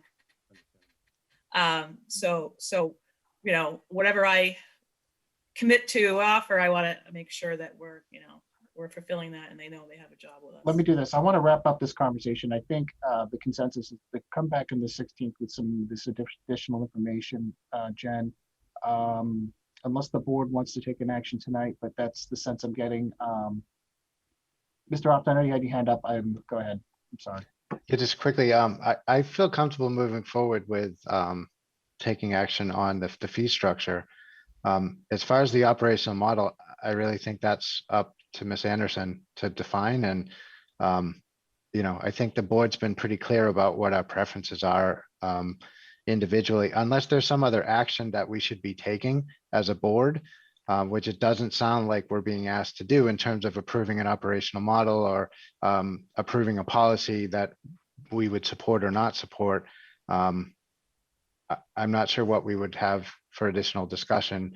I mean, I would very much like to hear what our operational model would be and, what your plans would be, to run that operation, but I don't know necessarily that it's up, unless we're being asked to weigh in. No, I again, think- I just wanted to get your comfortability and factor on if one, you wanted to operate with, knowing what the loss number would be. And if neither of those numbers, if it didn't matter to you, then we would go with, we can go with our regularly operated, I think that's what I was saying earlier, Matt, is that, what we have in front of us here is a fee structure, but hearing Ms. Anderson, it's also, she's looking for our support in the way the staffing model works. I'm curious because I do believe it is the rec commission's purview with the rec director. So at this point in time, the only action that I would want to see the board take tonight is what's in front of us on our agenda is to approve that fee structure. But I personally would not entertain tonight, unless I'm outvoted, that we take a position on what we feel is an appropriate staffing level for that park. Ms. Austin, I'm sorry, Ms. Roy. So my last question, when you started, Ms. Anderson, you said that no fee is safest liability wise. So we are charging a fee and potentially offering less safety wise. Where does that put us for liability, God forbid? Yeah, so speaking with Jenny, like I said, the no fee, there's a recreational use statute, and basically you don't charge a fee, you're not held liable. She's like, that's the, here's safer, here's good, here's, better, good. We wouldn't be charging a user fee, we'd be charging a parking fee. That's what Wellesley did last year. Their council approved that. There is like case law supporting that.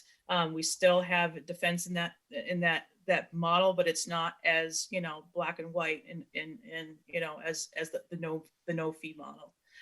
So, and I'll just say Recreation Commission supports the Ranger model specifically because of everything I was saying, just that transitioning our staffing situation and the financial, fiscal responsibility that we feel like that we would be taking. So I just want to be clear. I've obviously spent a lot of time on this, and I don't know if I have anything different to present to you in 2 weeks, except if I were to be searching for supervisory staff, which I can absolutely do. I just wanted to be clear that's what we'd be looking for in 2 weeks. Yeah, unless you want to come back to us in 2 weeks with something, updating us. But yeah, I agree. But tonight, again, we have the fee structure in front of us. What's the board's desire? Mr. Fazio? I'm comfortable with voting on the fee structure tonight, and I think that would help Jen. And, like she said, I mean, I can't imagine being responsible for this predicament and all the decisions you have in front of you. And I think you've heard from board members, of how they feel on having lifeguards too. And I know you'll take that into consideration with the budget and the planning for a beach director.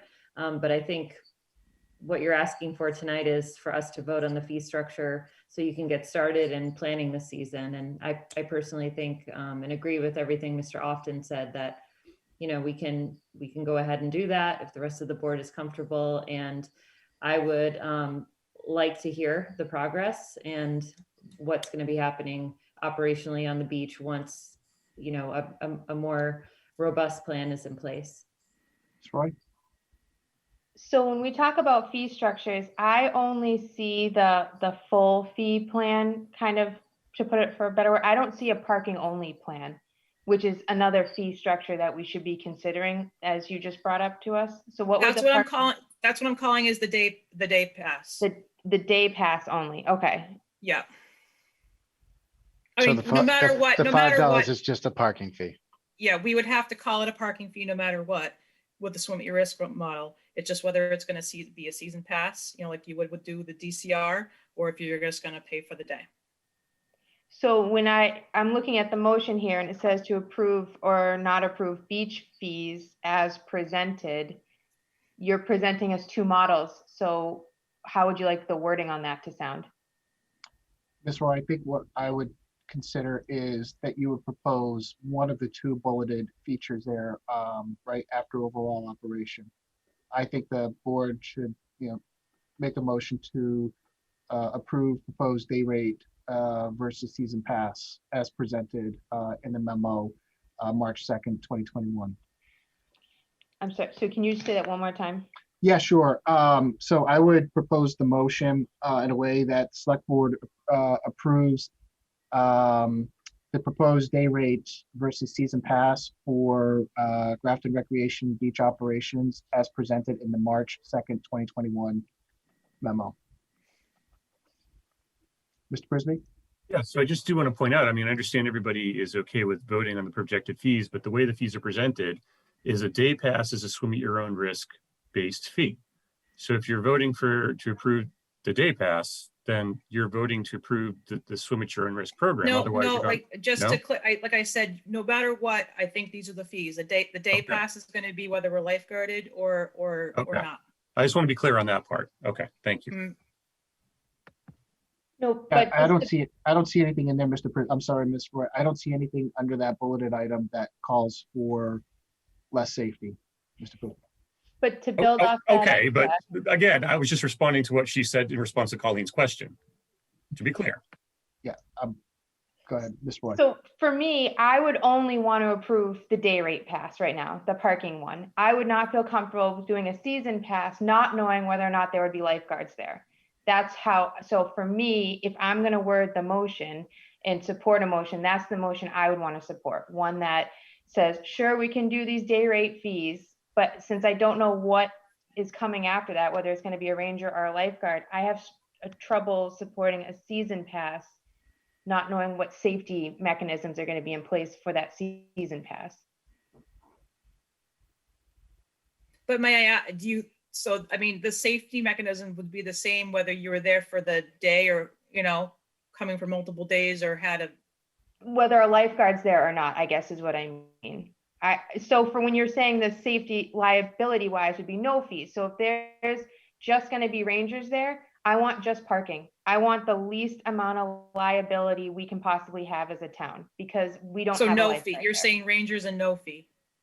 That would be for me, yes. If Yeah, it's not okay. going to have a lifeguard, I want the lowest liability on the town. If we're going to have a lifeguard, then great, let's do the full fee structure that I see presented in front of me. So that's where I'm at. And I guess when we say come back in 2 weeks, that would be the different type of proposal. So I could word a motion in that way, that this is your parking pass only so that we have the lowest liability. If we end up doing rangers, or you come back and say, actually, everybody signed on, they've been dying to work, they've been out of work for a year, they're all ready to go.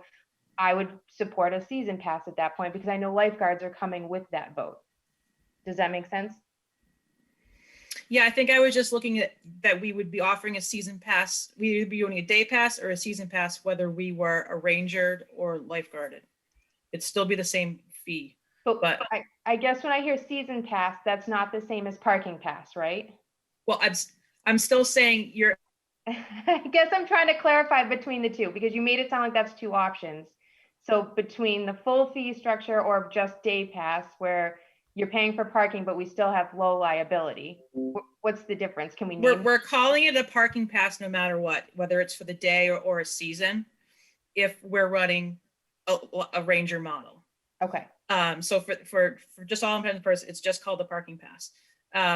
We're just deciding whether you're paying per visit or if you're going to pay one-time fee for the season. Okay. So you wouldn't charge an additional fee if we did have lifeguards? No. Okay. Okay. Ms. Roy, did you want to put that in the form of a motion tonight? Do we want to table this? Personally, I would like more time to think about this and come back on the 16th. So I'm not comfortable making a motion tonight on this. Okay, that's fine. I'm also in favor of coming back on the 16th unless anyone else on the board wants to make a motion. Otherwise, I most likely will be, if not, then we'll be tabling this to the 16th. Mr. Hoffman. I guess I don't know what we're gonna be talking about on the 16th. Ms. Anderson said that she doesn't have any additional information to present.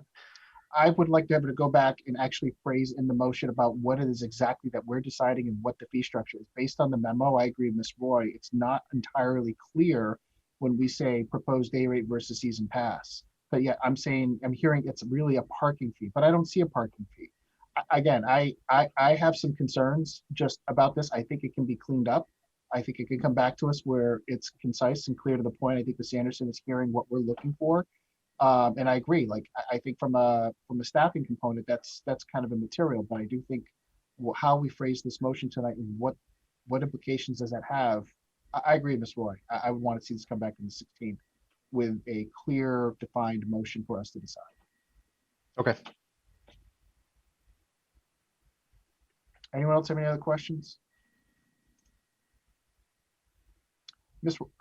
Anderson, I would say we can work with Evan in the next week or so and bring this back in the 16th. And we can get this phrased in a way that what it clearly is reflecting out of the memo instead of just saying based on the memo, okay? And we can get that wrapped up for you. But thank you very much for coming out tonight. Thank you. All right, and we'll see you on the 16th. Thank you. All right, with the board's permission, I want to just table the amend list of special municipal employees until after we have a discussion tonight about an additional committee for fire chief, if that's okay with the board. Next up here. But we do have an election worker that discussion affects tonight, just so you know. Yeah, we'll table that and let's just get those two things done and we will get to that. I'm aware of the election worker. Thank you for reminding me. So next up here, we have when do you open 2021 annual and special town meeting warrants? Do I have a motion? I move the board vote to open the 2021 annual and special town meeting warrants. Do I have a second? Second. Motion made second. Any discussion on the motion of opening the warrants? Seeing none, all those by roll call, please. Mr. Fazio? DeFazio, aye. Mr. Often? Aye. Ms. Roy? Roy, aye. Mr. Frisbee? Frisbee, aye. Peter Carlson, I declare the motion carried. Thank you. Thank you very much, Michael, for waiting for us. We appreciate you coming out tonight. We have two items on the agenda here tonight that I believe that you'll be discussing with us with regards to some grants. And I will give you the floor. Thank you, Mr. Chairman and members of the board. Thank you for inviting us here tonight to go over these two items. For those that don't know me, my name is Michael Milanowski and I'm the president of the Grafton Upton Railroad. Been running the railroad for the last 4 years. With me on the call is John DeWally. John DeWally's the general manager of the railroad. And with that, Ms. Roy and Mr. Offen, congratulations on your appointment for the board. An election, and more than happy to give you a tour of the railroad at any point if you'd like. I think the other selectmen, over the past couple of years have had a chance to visit the facility. And Evan, congratulations on your appointment. The same goes to you. For those that don't know, before I got into predominantly doing private sector career, I was also a town manager and administrator of 3 towns. So if you ever need to bounce anything off, feel free to do that. I will say, though, that I've never had the experience of having a lifeguard issue like you discussed tonight. So that was a new one on me. Me too. I'm sorry. Me too. So with that, if I could, the first part of the presentation, I think on your slides, this was the presentation we had for the last meeting. If we can go to the next slide, please. So the first half is to talk about a grant that with the prior administration in Grafton, we were able to secure to allow us to upgrade the intersections that we've had many meetings with the Board of Selectmen on that started several years ago, looking at different options for potentially making one of the streets one way out. And it was decided by the Board of Selectmen that we were to choose alternate B, which was to leave the configuration in place from a traffic standpoint, but to add some additional turning lanes. So as what has occurred since our last discussion on May 12th is the gates and crossing signals have been installed right down at East Street and on at Route 30. Those have been installed and they're operational. The town has moved forward with hiring PAR Engineering using your Chapter 90 money to take our conceptual design and then to put that into a final design so you can go out to bid for the new traffic signals that will not only pick up that intersection, which does need new traffic signals, it will also connect up to the next street over so that those are all linked together. With that, we were able to petition the town to provide us some additional funding to help offset some of the town's cost for this effort. That intersection has been in the works for the town for a while. And with that, that included a $225,000 grant. As part of these traffic improvements, it will increase the or decrease the vehicle delay with the additional southbound left-hand turning lane, which I'll go over in a second. And actually, if I can go to the next slide, I can probably summarize that up with the visual. So this is alternative B that was selected, and you have Waterville Street, you have East Street with the two crossings and the gates that have been installed.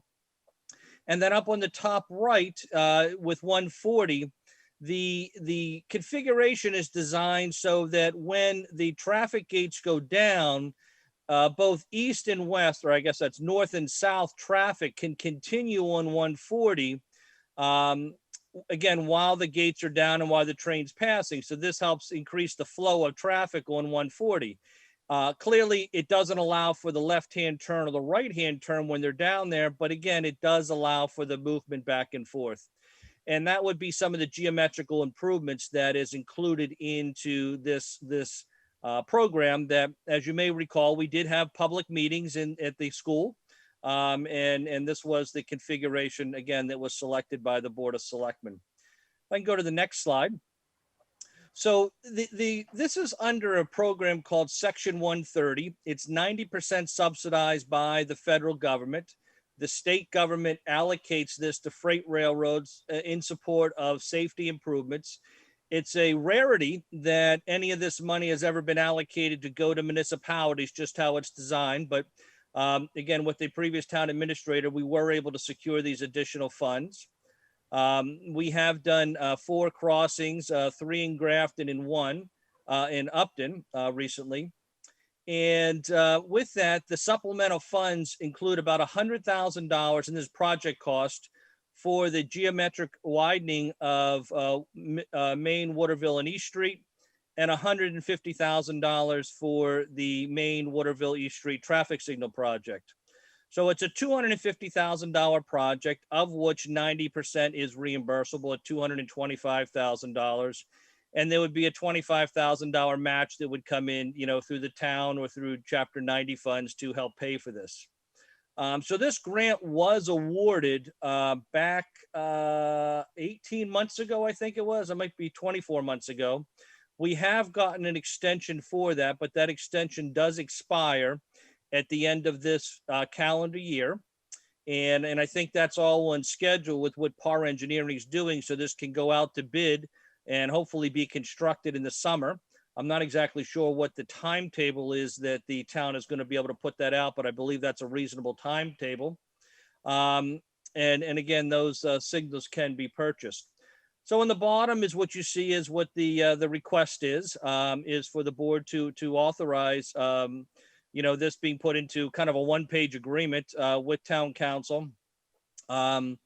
She has all of the grant applications. And for those that are familiar with Chapter 90 process, this is really identical to that from a process standpoint. So Evan, it's instead of the town spending money on a project and then going for reimbursement to the state, the town would spend the money on the project, go to reimbursement from the railroad would go to reimbursement from the state, and then the money would filter back. So it's just an intermediate step because the 130 programs goes to railroads directly, not to towns directly, is how that's set up. But it's identical to Chapter 90 since that. The 225 or the $250,000 project, that is a portion of what the cost is going to be for this. You know, it's a pretty straightforward process as we go forward. So I'm here to answer any questions you may have on that. Anyone from the board have any questions? Mr. Malinowski, thank you. What's the time frame that you think you'll start seeing work getting done here? I know we have it's been extended to December 31st of 21 to expend the funds. I mean, we're going to see work this summer. So it's really not up to the railroad. It's all on the town right now through your engineering department. So the town has hired PAR Engineering to design and put the bid packet together to send that out. They were hired, I want to say last October, November by the town. So they're in their design process and submitting that to the state for the review because they have to go through a 25, 75, 100% design. And again, this is a relatively straightforward project. So again, given my municipal experience, I think it's likely that you'll have that to go out to bid this summer and for construction this summer. And my guess is that the DPW would like to get the work done by the end of August before school starts. Now, I say all that, but we're in the world of COVID, so things could change. But I think that's a reasonable timetable. And what I want to say on that too is that we're just a conduit at this point because, you know, it's up to the town as to how you want to do the final configuration.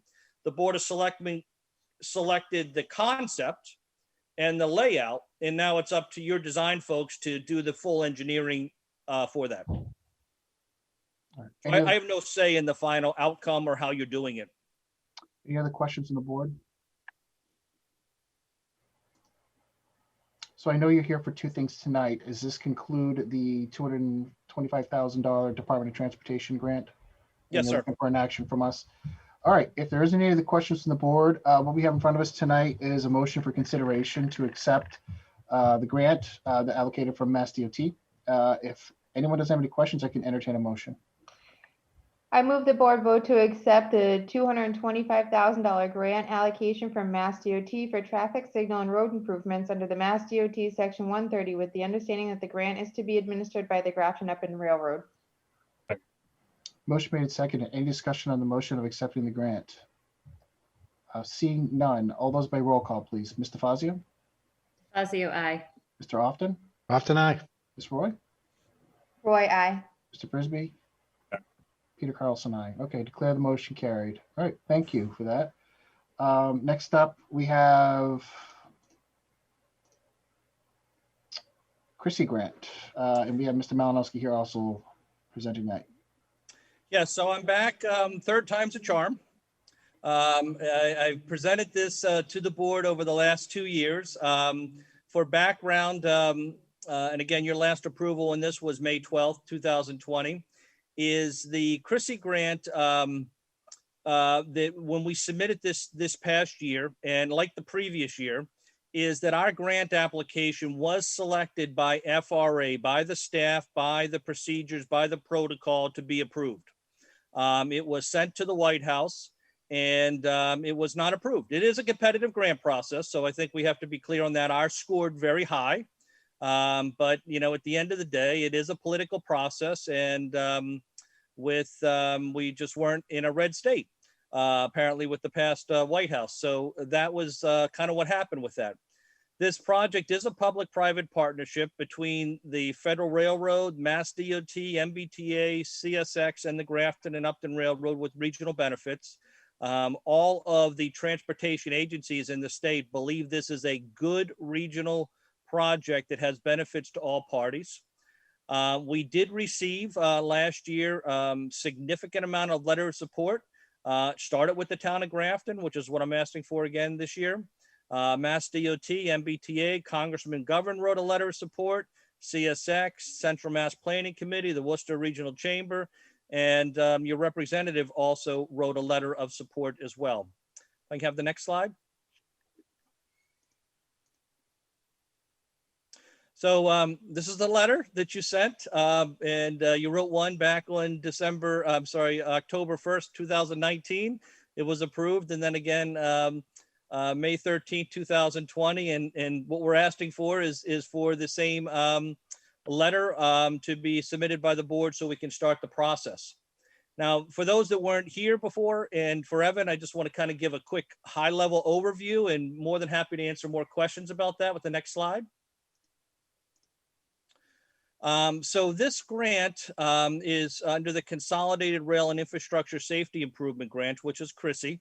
It's for a $10.6 million project. The goal was to reduce 75 miles of unnecessary travel on the Worcester main line that goes back and forth, which I'll show in a second. This will increase capacity on the Worcester main line because there'll be less freight cars on there, which would improve commuter traffic. It'll reduce emissions, reduce interchange delivery impact. Generally, our traffic and rail cars come in between 11 p.m. and 1 a.m. That's when they're delivered by CSX. We have no control over that. Zero control. It's whenever CSX chooses to come. That timetable does change over time, but for the last few years, that's relatively been a constant time when it happens.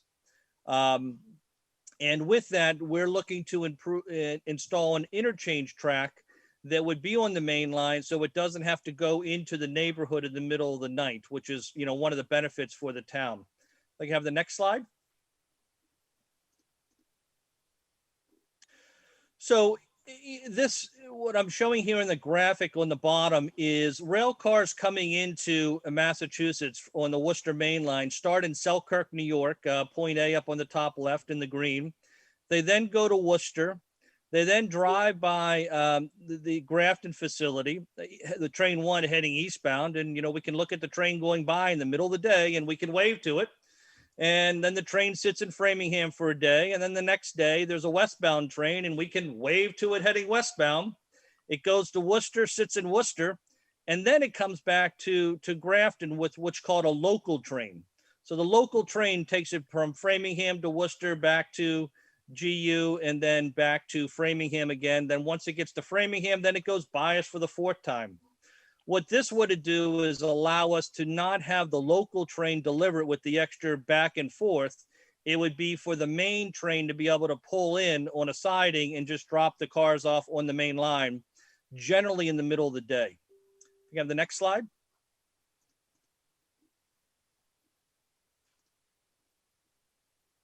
So what you're seeing here in just a little graphic on the picture on the bottom right, this is our locomotive facility. I know you don't get any calls anymore in the evenings for our trains running at night because they're all inside.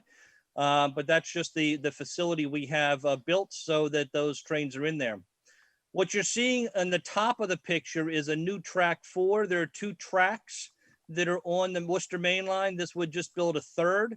That would connect where our existing turnout location is on the right there, and then extend up to where the bridge is, where 140 goes over, so that with these 2 turnouts or switches, the train coming from Selkirk can pull onto this 3rd siding, let go of the train, you know, and secure it, and then keep on going to Framingham. And then on its way back, it can then just connect to what's going to be built on there as well and take it straight out to Selkirk. So it eliminates that local train with the back and forth going on. And that's really the main concept of a bulk of the grant. From there, if we can go to the next slide. The grants, so that's the 2 electric lock switches that'll be on the MBTA main line that will be built. This is also, as I mentioned before, going to improve the ability of having this set off directly to GU during daylight hours versus evening hours. And then from there, we'll be able to block the cars and then put them back out on this, what's called this eastbound, westbound Y for the outbound trains. And again, the benefit here to the abutters is that, you know, this will all generally happen during daylight hours based upon where CSX is right now, and will eliminate some of the evening transitions. The only calls or concerns that we've heard recently regarding the yard is at night when the cars connect and disconnect from CSX, again, in the middle of the night. We're a daytime operation, so it's not us. It's CSX dropping the cars off, and we anticipate this is going to help resolve that. Next slide, please. Tied into this, this grant would also include upgrading an additional 7 crossings that are in need of upgrading with new asphalt, new ties, new rail, and making them smoother as it goes across. And it's also upgrading some of the 85-pound rail that was built over 70 years ago with new, safer, and stronger 115 rail. And that's really just the strength of the rail. It's a heavier piece of metal than what the older rail was. So that's tied into the grant, as well as some other safety improvements that are tied into this whole Chrissy grant. Next slide, please. This is just a schematic of some of the different intersections where this is planning to take be improved. You know, Carroll Road, Browns Road, Old Upton Road, Tracy Ann, et cetera, throughout the town, and some are in Upton too. But these are the crossings that would be upgraded as we move along. And then if I can have the last slide. The last slide gets me back to kind of the beginning, which is we've done for 2 years in a row, and we're asking the Board of Selectmen for another support letter for this grant application. The grant application is going to be due later this spring.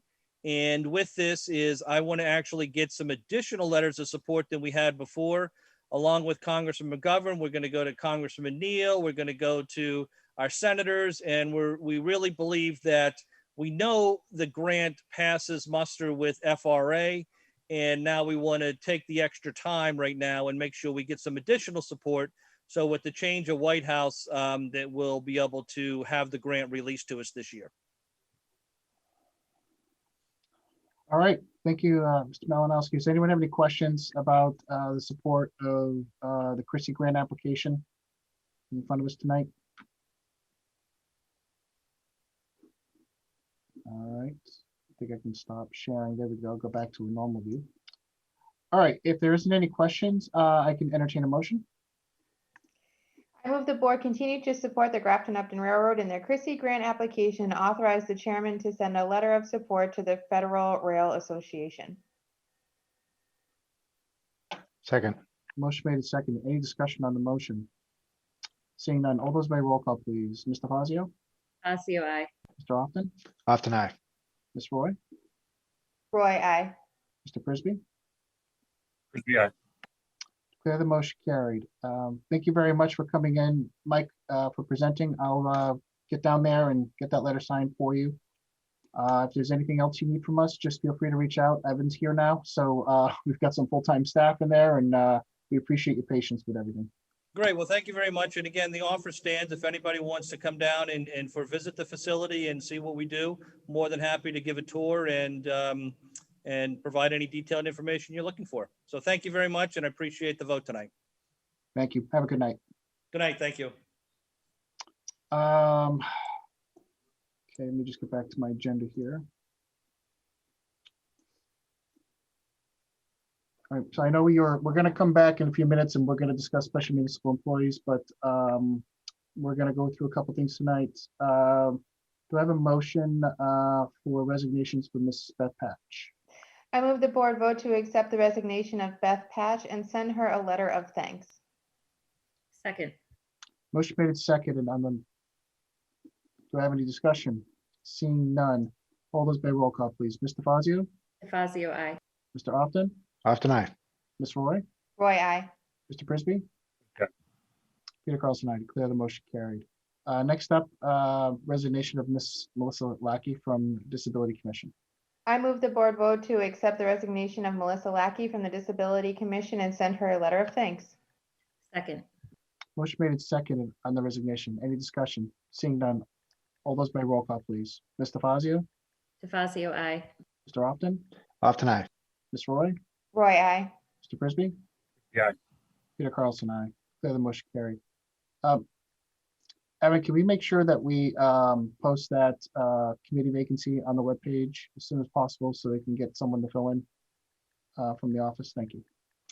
I'm gonna pass over an election worker for the time being. We're gonna bring that back in a minute. I want to go ahead and move to the appointment for the town administrator, part-time snowplow driver.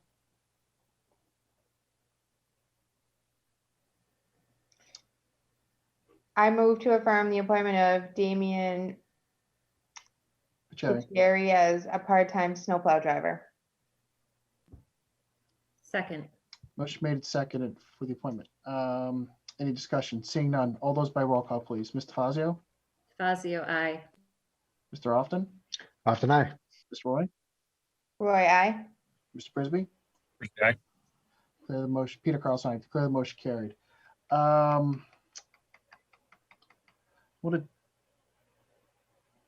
we gonna have a pretty much good discussion on the next few things here? Let's take the fire chief search committee charge out of order, and I want to get that done. Once we get that done, we can go back to the amend the list of special municipal employees, and we can take up the election worker and pick right back up on new business. That's my fault. I should have arranged this agenda a little bit better than what it was. So let's take 5 new business out of order. Fire chief search committee charge. So I just took a stab at creating just a charge here with the board to have a discussion tonight about what its membership should look like. The number, I know we talked about, we should have a reasonable number of 5 members, not 9.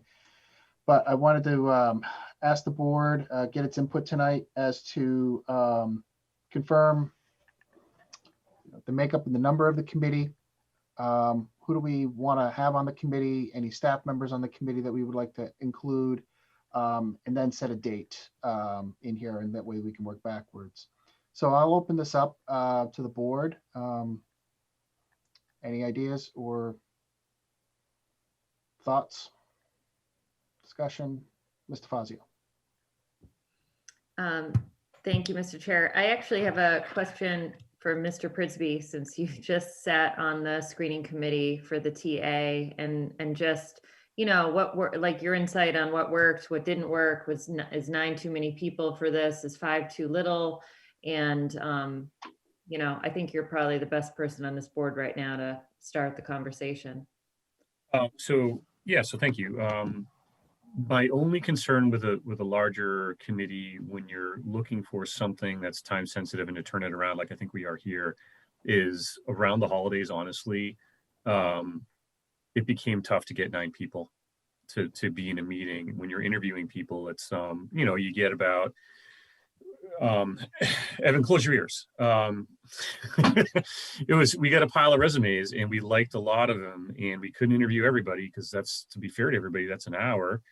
And then we were like, well, now we've got 9 resumes and that's 9 hours. So now you're looking at 3 days, and particularly between Thanksgiving and Christmas, when could you get 9 people to commit to 3 days? Now that's probably not the problem you're going to have here. But with this, it's a little bit different. And I think the concern with the TA search was you really did want to involve a lot of the community members and get like that buy-in that we always talk about.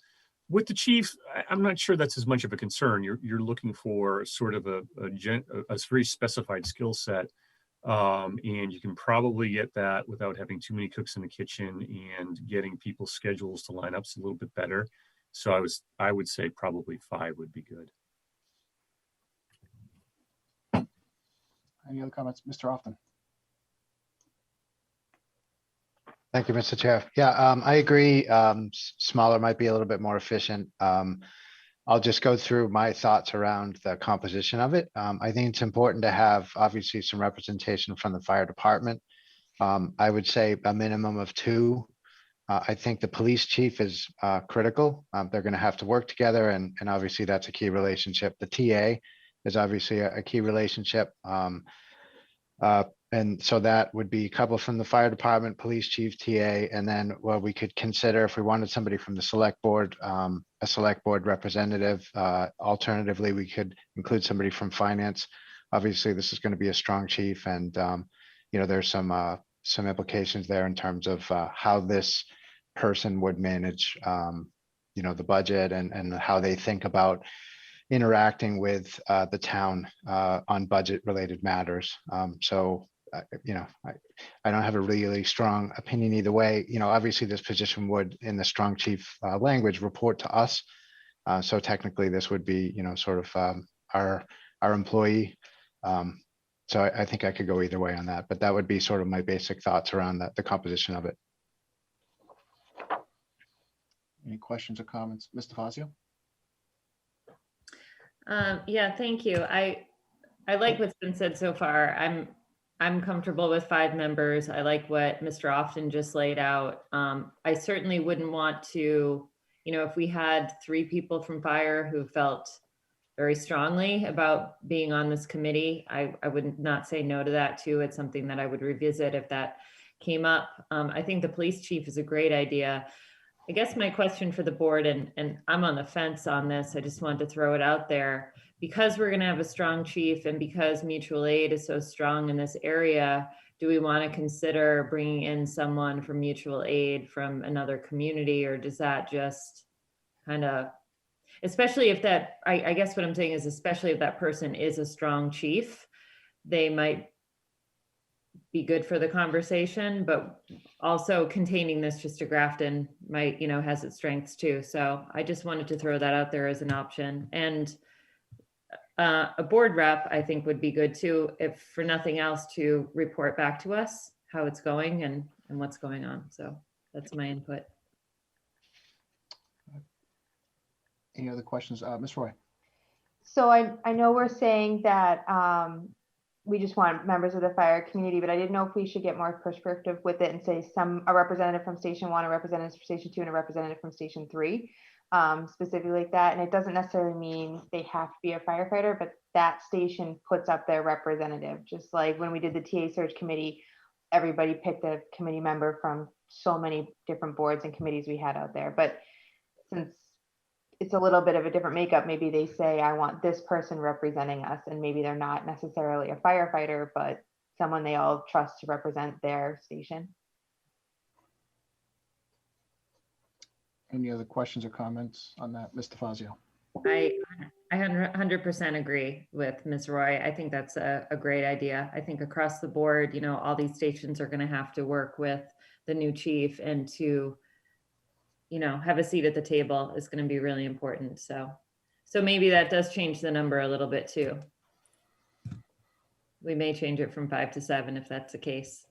If I could, that would be my recommendation. If you're going to put 3 members from the 3 different stations, I would go up to 7 and stay with Mr. Often's recommendation for outside people from the fire department. All right, is there any objections to going from 5 to 7? Okay.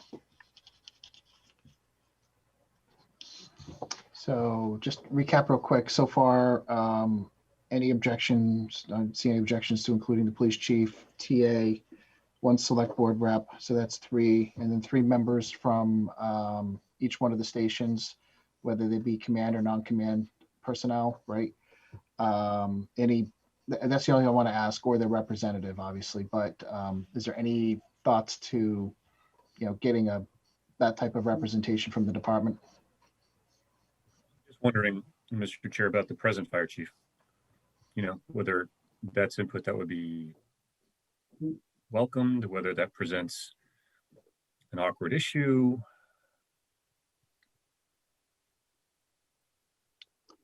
Yeah, that's a good question. What's the board think about that? Mr. Broussard? Yeah, so not a board member, but and I also don't know anybody, which is maybe a benefit for me in this case. But I've always been under the impression when we've done searches, and I've done a fire chief search last year in Munson, that we should steer away from having the person that's in the role on the commission, because 1, it makes it extremely awkward for the person interviewing for the position. And it also puts the current chief in an awkward position. And so I think with deference to that, my recommendation would be to go a different route than that. Any other questions or comments on that? I'll say this, I think I can go either way, I too. But I do see your point, Mr. Prisby. I will look at the timing of this.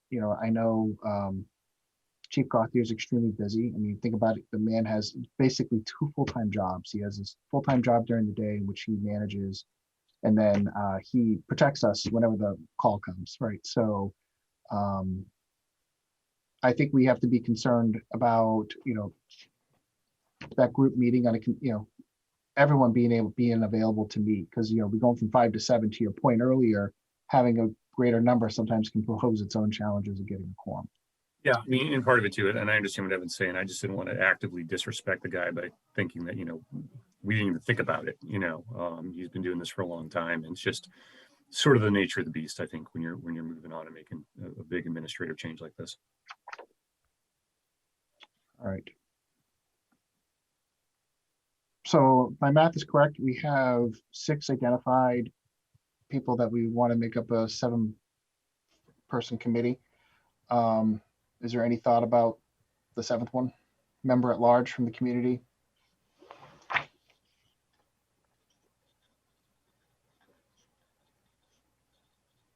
Okay. And is there a date that we want the board, our board, to have final interview?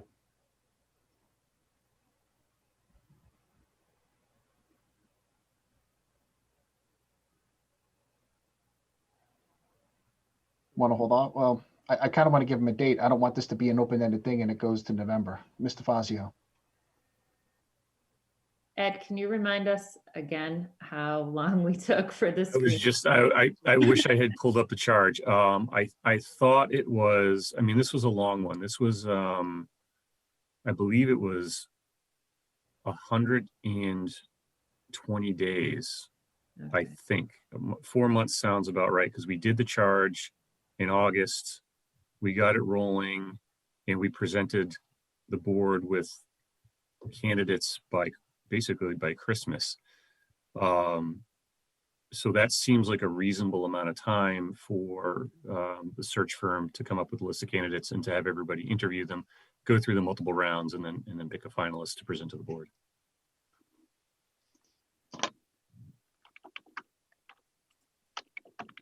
Mr. Fazio. So I'll just throw out there maybe July 1st. I'd like them to start July 1st. That's the new fiscal year. Oh,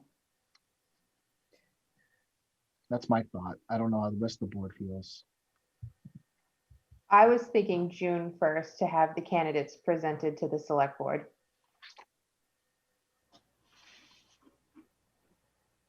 Yeah, that's more in line with what I was thinking.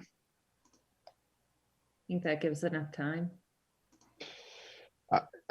Theoretically, it should be a little quicker than a town 91 administrator search.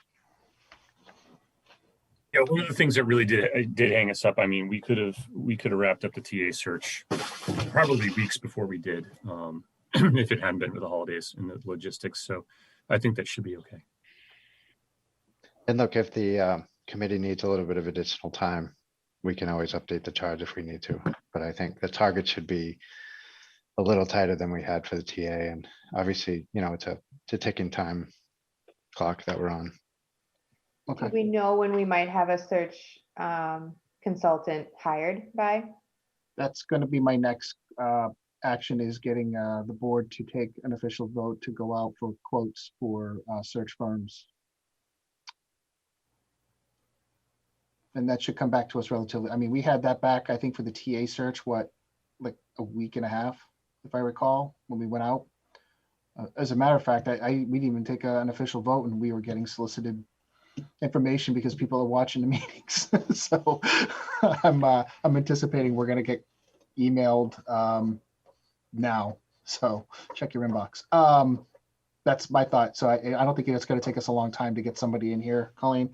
In the meantime, it's going to take a few weeks, right? At least a couple of weeks to get people to solicit their interests, come before us. If we have multiple people, we're going to have to just, if we've got a lot of people, you know, we're just going to have to go through that like any other committee appointment. So let's say that puts us April 1st before the committee can really do anything, right? Let's say like we did really well. We got everything appointed and they form, right? That gives them the whole month of April and most of May to get us a few candidates, which we're going to have to talk about here in a second, how many candidates that we're looking for final interview. Does that seem reasonable to people? Okay. All right, so I've got police chief, one select board or select board rep, 3 members from the fire department or their representatives, town administrator, and then 1 member at large. 7 people. We would like list of candidates by no later than June 1st of 2021. And I think at this point, if there isn't any other objections to those others ones, how many do we want them to recommend to us? Is there a range? 3 to 4? What's the board's wish that it wants to do for final interviews? I would be okay with 3. 3, but no more than 4? Okay, any objections to that?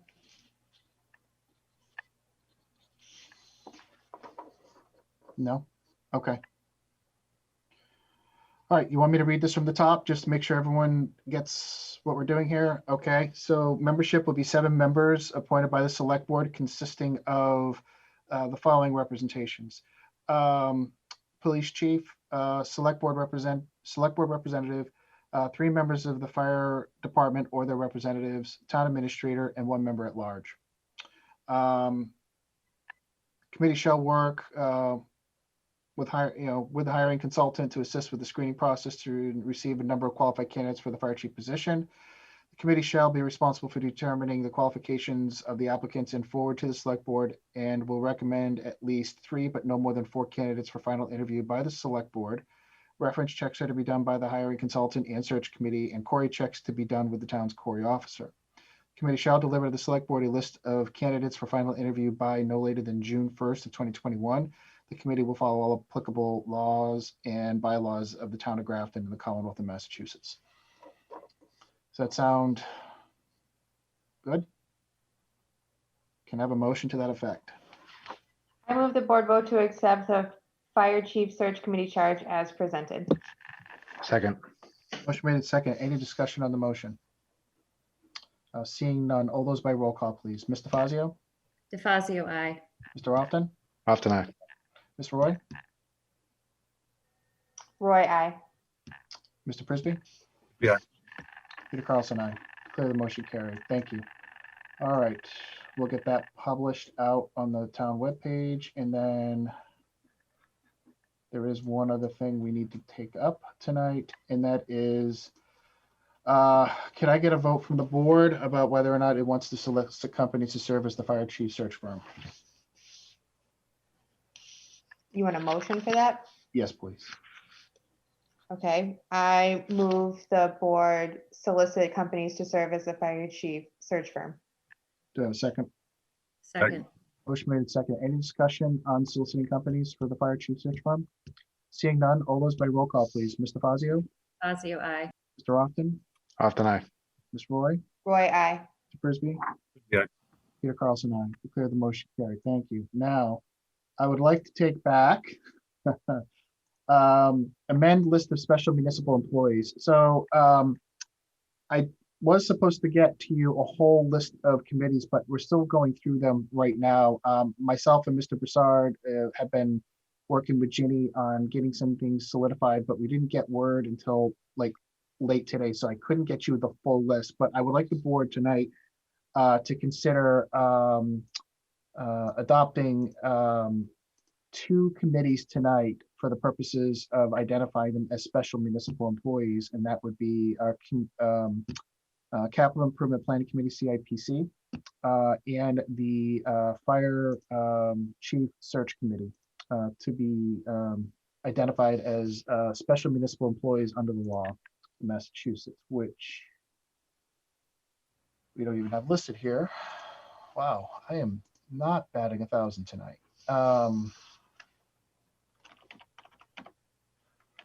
So for some of you who don't know what that is, special municipal employees are essentially groups of people who can serve on more than one committee or that get paid for one. For example, we have an election worker, but the way that it's set up, that unless we identify the committees as special municipal employees, by the law, they're not supposed to serve on both of these committees. What brought this to our attention, just to kind of rehash, a couple weeks ago, we had a member of CIPC who's also an election worker, and we have another member who is joining CIPC who's also an election worker, and it caused some issues with the appointment. But I think just for tonight, if the board would indulge me and approve just CIPC and the fire chief search committee tonight, we will get the full list in front of the board to consider at its next meeting. Is there any questions from the board?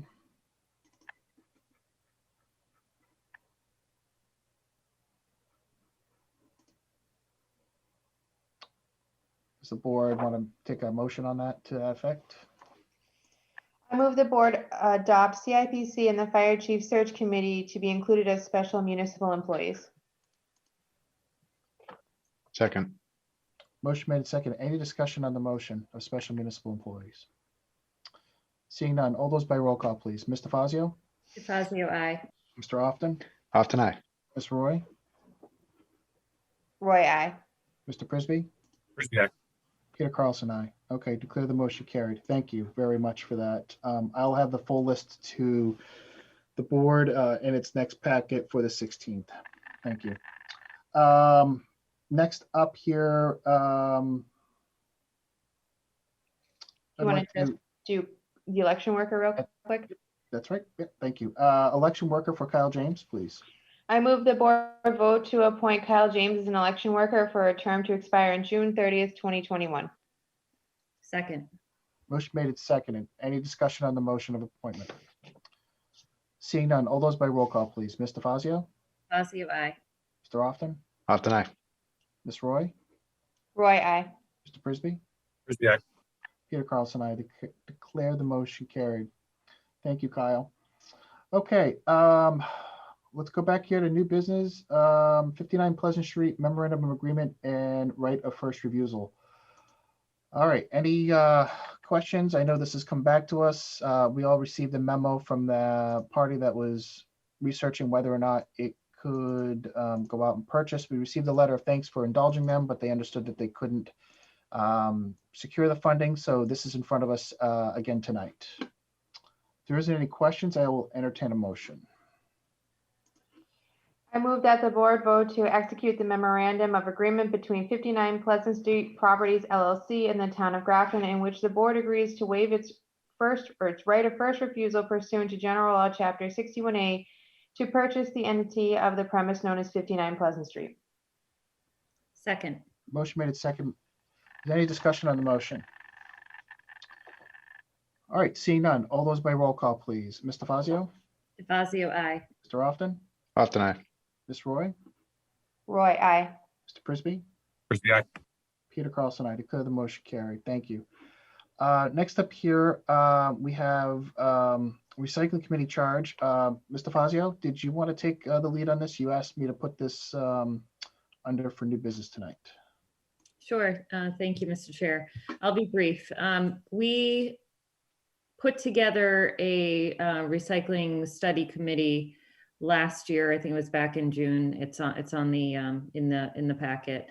And in talking with Harvey in our negotiations of contract, we also were talking about education and outreach, the audits that we want to see with Harvey, perhaps the compost program and reduce and reuse programs as well, especially if bag fees end up increasing for residents. We want to be able to give alternatives. And so there's a second charge before us tonight. And so I wanted to bring them both back to the board to see, do we want to disband the first one or do we want to combine any of it? I don't think we need two recycling committees. And the first one, I think we've kind of done the work ourselves at this point as far as finding what we need for this contract because time is running out. So, but you know, instead of, since it's an appointed committee from the board and no one has stepped up to do that study committee, you know, my opinion is perhaps we just disband it and then vote on the one. But I wanted to put it on the agenda tonight for discussion so we can decide what we want to do. Any questions from the board? Ms. Roy?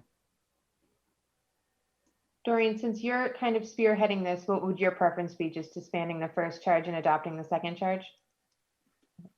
I think that makes the most sense. And I do think we will need a recycling committee, especially with the conversations that Carter and I had with Harvey, and I know Evan is having with Harvey at this point, that, you know, one of the things we talked about is what I just said, you know, having education and outreach back within our community too, to kind of help. And I think it'll help the transparency as well. Back a decade ago, when we started the recycling committee, there used to be quarterly reports that we'd put out to the public of, like, you know, this is how much people are recycling, this is how much we're spending on trash tonnage.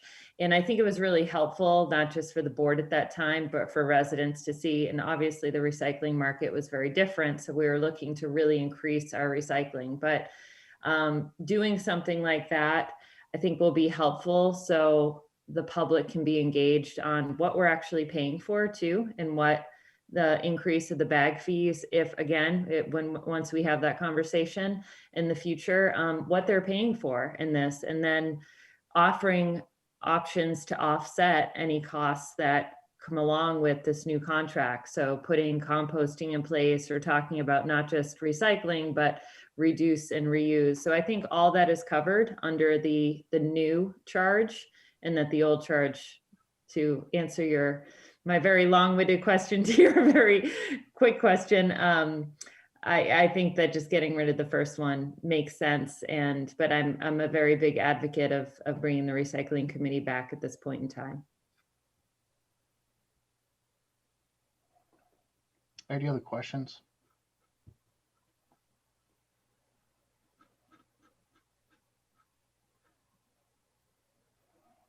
All right, so Mr. Fazio, what is it that you, do you have a motion for us tonight? Do you want us to maybe review a revised one at this point? Do you have something you want to propose to us tonight, or? Well, I could bring it back as one. Well, okay, so I think the action we could make tonight is to disband the first committee. So we just have one.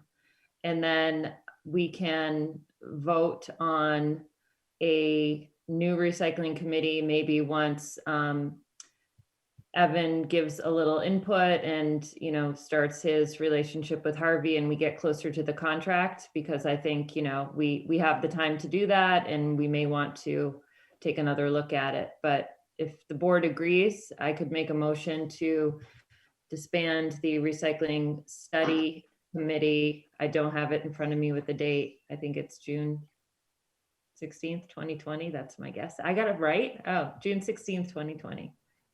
Second. All right, motion made and seconded to disband the Grafton Recycling Solid Waste Study Committee. Is there any discussion on that motion? Okay, seeing none, all those by roll call, please. Mr. Fazio? DeFazio, aye. Mr. Often? Often aye. Ms. Roy? Roy, aye. Mr. Frisbee? Frisbee, aye. Peter Carlson, I declare the motion carried. Thank you. And Mr. Fazio, did we appoint people to that committee yet, or was that something? We didn't appoint anyone to that committee. Okay. So, but I have some ideas to recruit people onto this committee. So I just want to know if we disbanded something. I just want to make sure we send a letter. Yeah, no, absolutely. Yeah. It doesn't seem like anyone was interested in studying the recycling situation in Grafton, but I think education and outreach would interest some people. So I'll be recruiting. All right. Okay, so we disbanded that. So, all right, anything else? Ms. Roy? So the second charge we have in here, the Waste Reduction and Recycling Committee, that charge you're going to make more changes to, or that's not, because it looked pretty all set to me. Yeah, I think if it's okay with the rest of the board, I'd like to give Evan an opportunity to build a relationship with Harvey and take a look at the contract and offer his opinion before we vote on it. I think we have time, and also maybe let Harvey know too what we're looking at in case they have any input. I could bring it back and in March. I could bring it back in 2 weeks. I don't think it will take long. That sounds good. All right, why don't we do that? All right, thank you. Thank you, Doreen.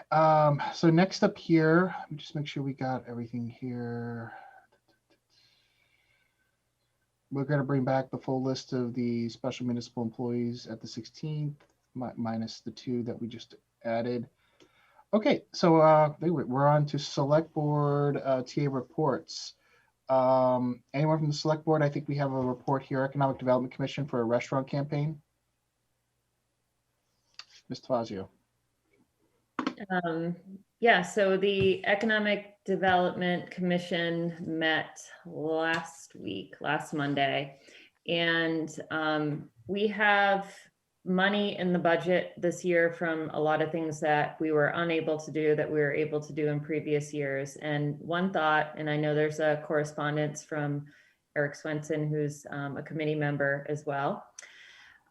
We talked about doing, helping out restaurants in the month of March into April before, they can do hopefully outdoor seating again. And our thought was to buy local restaurant gift cards. And so restaurants would immediately get the money from that and come up with some kind of maybe social media campaign with a hashtag, and the hashtag is still being determined. And so if any board members want to weigh in on that, they can. Of course, Colleen, I expect that.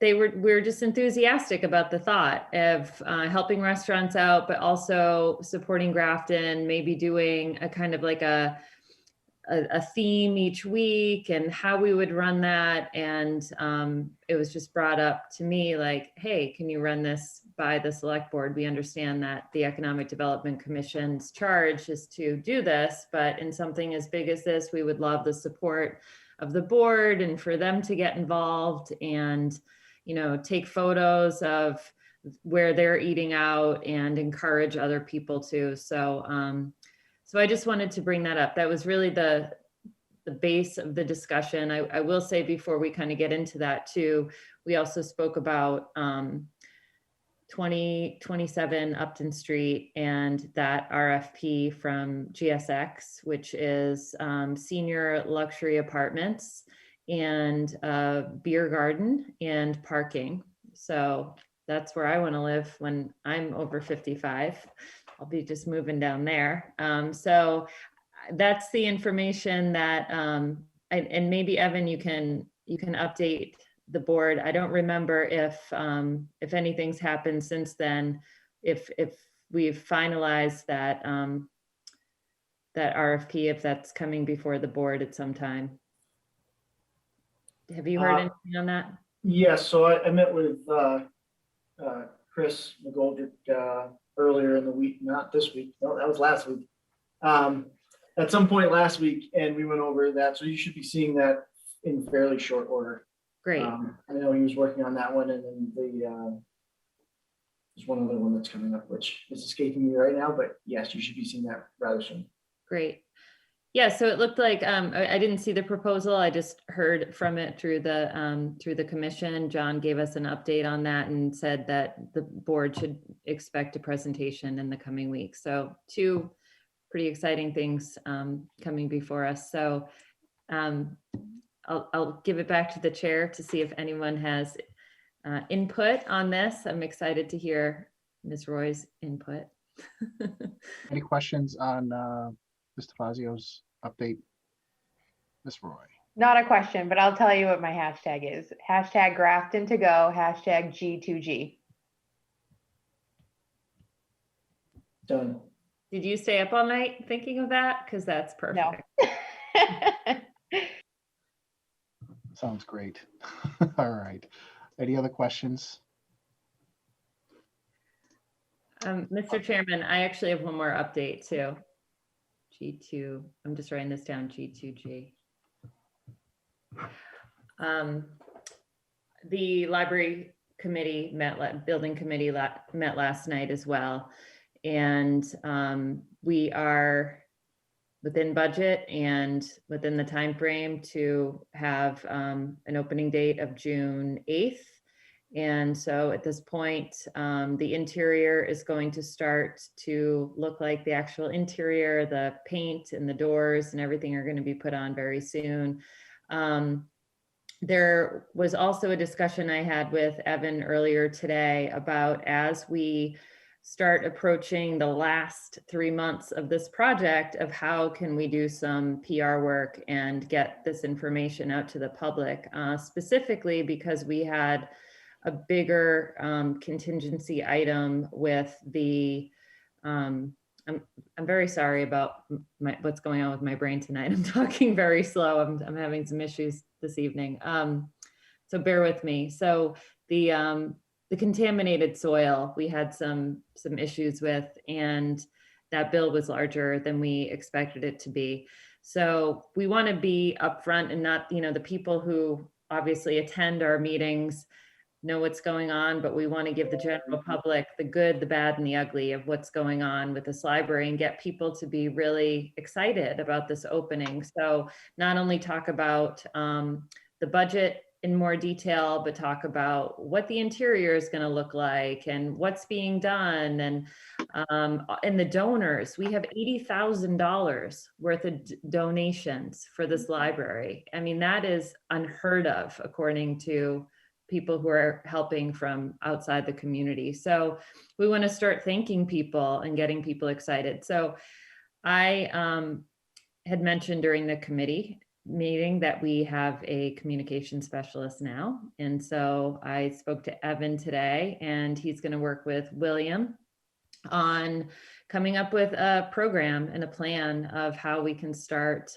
giving some good PR to this really big, exciting project that will benefit all our residents. So once that plan is in place, we'll probably get an update from Evan at a TA report in the future. And I certainly will keep everybody updated as far as the library too. And last thing is, Andy Duchesne hasn't been in a while to update the board. So we could maybe perhaps reach out this month to get him on the agenda to talk in more detail if the board has specific questions about the project. I know I give a sort of generalist approach. Okay. That's all I got. All right. Any questions for Doreen? Any other member have any member reports? So I want to give one. So last Monday, I had the pleasure of taking the whole day in introducing Evan. I said earlier to all but I think a couple of department heads. It was a really long day. We started at 8 a.m. and I think we kind of had to wind down at 4 because Evan really had to get settled in his office. I didn't even let him sit down in his chair Monday before we were hustling and bustling all about town and meeting with all the various departments. But I do want to give out a huge shout out to all the department heads who met with us throughout the day and did a really fantastic job of welcoming Evan. I have to say that, there was a bit of, pleasantry in the discussion and just everyone was really happy, but nonetheless, no one wasted any time. They got down to brass tacks and they started saying, here's what we got going on and here's where, we need your direction. So, it was a good full first day of work for Evan, and I got to have the pleasure of observing that. But I just want the board to know it went off really well, and I want to give a shout out to Jubilee Chocolates for providing me with chocolate covered Oreos that I was very happily distributed amongst the staff, and I believe Evan that was very well received. Especially from the fire department, who had a training that was outside in ice water, which didn't look comfortable, but apparently the Cheryl Barker told me that they indeed liked the cookies very much during training. Anyway, just thought I'd share that with you. That's my only report that I have from last week. Again, I want to thank Evan for letting me be the tour guide for Monday. I know it wasn't what we wanted for an onboarding, having several nights of meet and greets with the community, but I think as soon as COVID can lift a bit, maybe we can revisit that in the future, and we could get Evan to kind of see our community and have people come up and meet and greet him, as things start to look better with pandemic. If no one else has any other reports, I want to hand this over to Evan, and Evan's going to give his first tier report. Welcome, Evan. Oh, thank you. Taking the training wheels off here. So just three brief things. I mean, there's tons of stuff we could talk about. We've been very busy in the past, week and 2 days. Really just trying to get a good assessment of where we are. I did want to mention we are going to be bringing some bonding in front of the board, probably in the beginning of April. And that will consist of bonding that will be for the new library, but also be to rebond some older notes at better interest rates. We're looking at some notes from 2010, 11, and 12, I believe. And they were what was called tax exempt bonding that is no longer available. That went away in 2017. And normally you would not rebond, but since we're at such a great rate right now, we're currently estimating that refinancing that debt would yield a savings of close to $1 million over the note. And so we're running that now. That's subject to a lot of different variables, the bond market, what we get when we actually go out to bond, what we get for bond proceeds. But that's the estimated target right now, which would be, I think, is fantastic. And so we started working on that about almost a month ago. So 2 weeks before I started, we started doing bond call meetings. So that'll be coming before you fairly shortly. Just a brief update on the budget.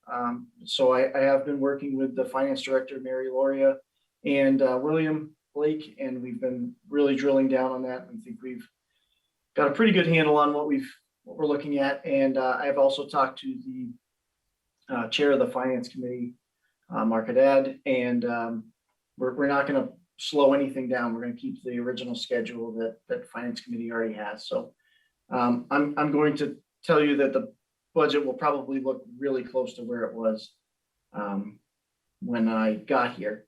I think it would be really detrimental to make any major changes, but there'll be some tweaks and some things we find, and minor changes. And then lastly, I just wanted to update everybody. We do have a communications director now, being William Blake. I have some communications background in my former position, and so we're going to be doing some things online in the social media world that are a little bit different than Grafton has done in the past, and a little maybe outside of the normal wheelhouse for Grafton. But I think overall, we're going to start to see some positive changes. So in looking at, engagement on the Town of Grafton Facebook page, it's pretty bleak. And so we're going to be doing some kind of public interest stuff, things more related to what's happening in Grafton besides just the governmental updates of COVID and when your taxes are due, and try to drive a little more engagement there. And so that might look a little strange and be a little out of place at the beginning, but I think that, when we get maybe 30 days into it, it won't look as odd. And hopefully drive some conversation and bring some more people into seeing what we have going on here at Grafton. So that's the basic update. If anybody has any questions of anything, I'm happy to do my best to answer. Mr. Hoffman. Yeah, thanks, Evan, for that. I think you'll find that this board is pretty much in favor of improving our social media posture and our overall level of engagement. Things like the library do need to be highlighted. It's a major initiative that provides significant benefit to the town. We should be shouting from the rooftops about our new library because it's amazing. We didn't really do much on the DPW building, which, it's not a real glorious, not maybe as accessible for people to understand in the way their library is. But, lots of people have driven by the old DPW and seen what it looks like. If we could get inside the new DPW building and help people understand how that improves operations around town in terms of mowing and plowing and salting and all the other things that they do on a day-to-day basis to keep, keep things running here in town.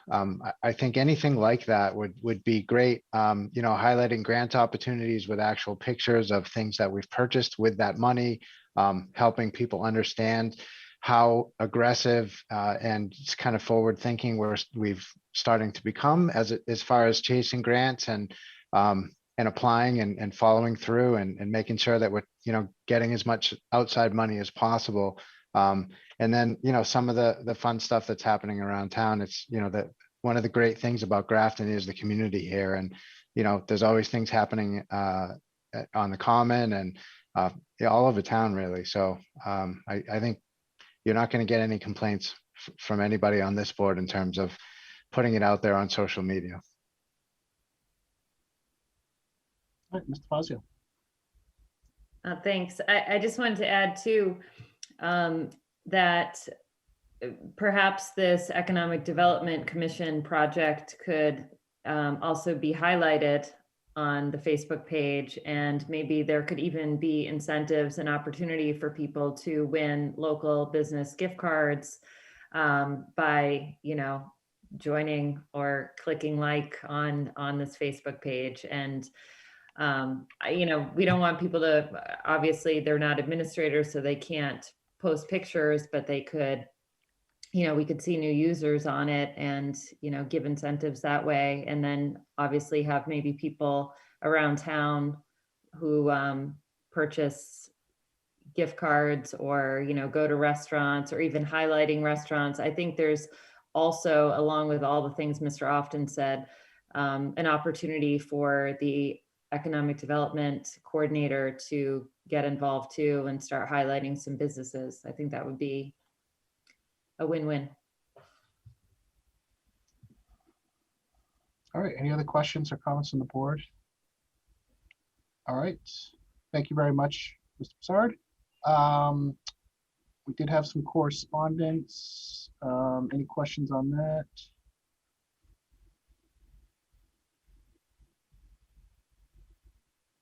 All right, we don't have any discussion tonight. We have one set of meeting minutes for February 2nd, 2021. I move the board vote to approve the meeting minutes of February 2nd, 2021 as presented. Second. Motion made and second on approving the meeting minutes. Any discussion? Seeing none. All those by roll call, please. Mr. Fazio? Fazio, aye. Mr. Often? Often aye. Ms. Roy? Roy, aye. Mr. Frisbee? Peter Carlson, I declare the motion carried. Thank you very much. And for ongoing tasks, I think we kind of covered the first two bullet items on library building project and Upton Street RFP. Miller Street sidewalk grant. I know that's going to probably fall in your hands, Mr. Broussard, now that you're on full time. I think that's one of the things I didn't really discuss with you on Monday, just as some of our priorities, but I think it was on the onboarding docs too, that Carter had left for you. But real quick, does anyone have any questions on that? If not, we can give Mr. Broussard maybe another couple more weeks and he can maybe present some timelines on the 16th for us about how that's progressing. All right. Anything else we need to add to this list? If you think about it, shoot me an email and make sure I add it to the agenda. All right, at that point, I want to thank everyone for coming out tonight. Evan, thank you. Great first meeting. Here's to many more. At this point, I can entertain a motion to adjourn. So moved. Second. All those by roll call, please. Mr. Fazio? Fazio, aye. Mr. Often? Often aye. Ms. Roy? Roy, aye. Mr. Frisbee? Yeah. Peter Carlson, aye. Good night, everyone. Thank you very much.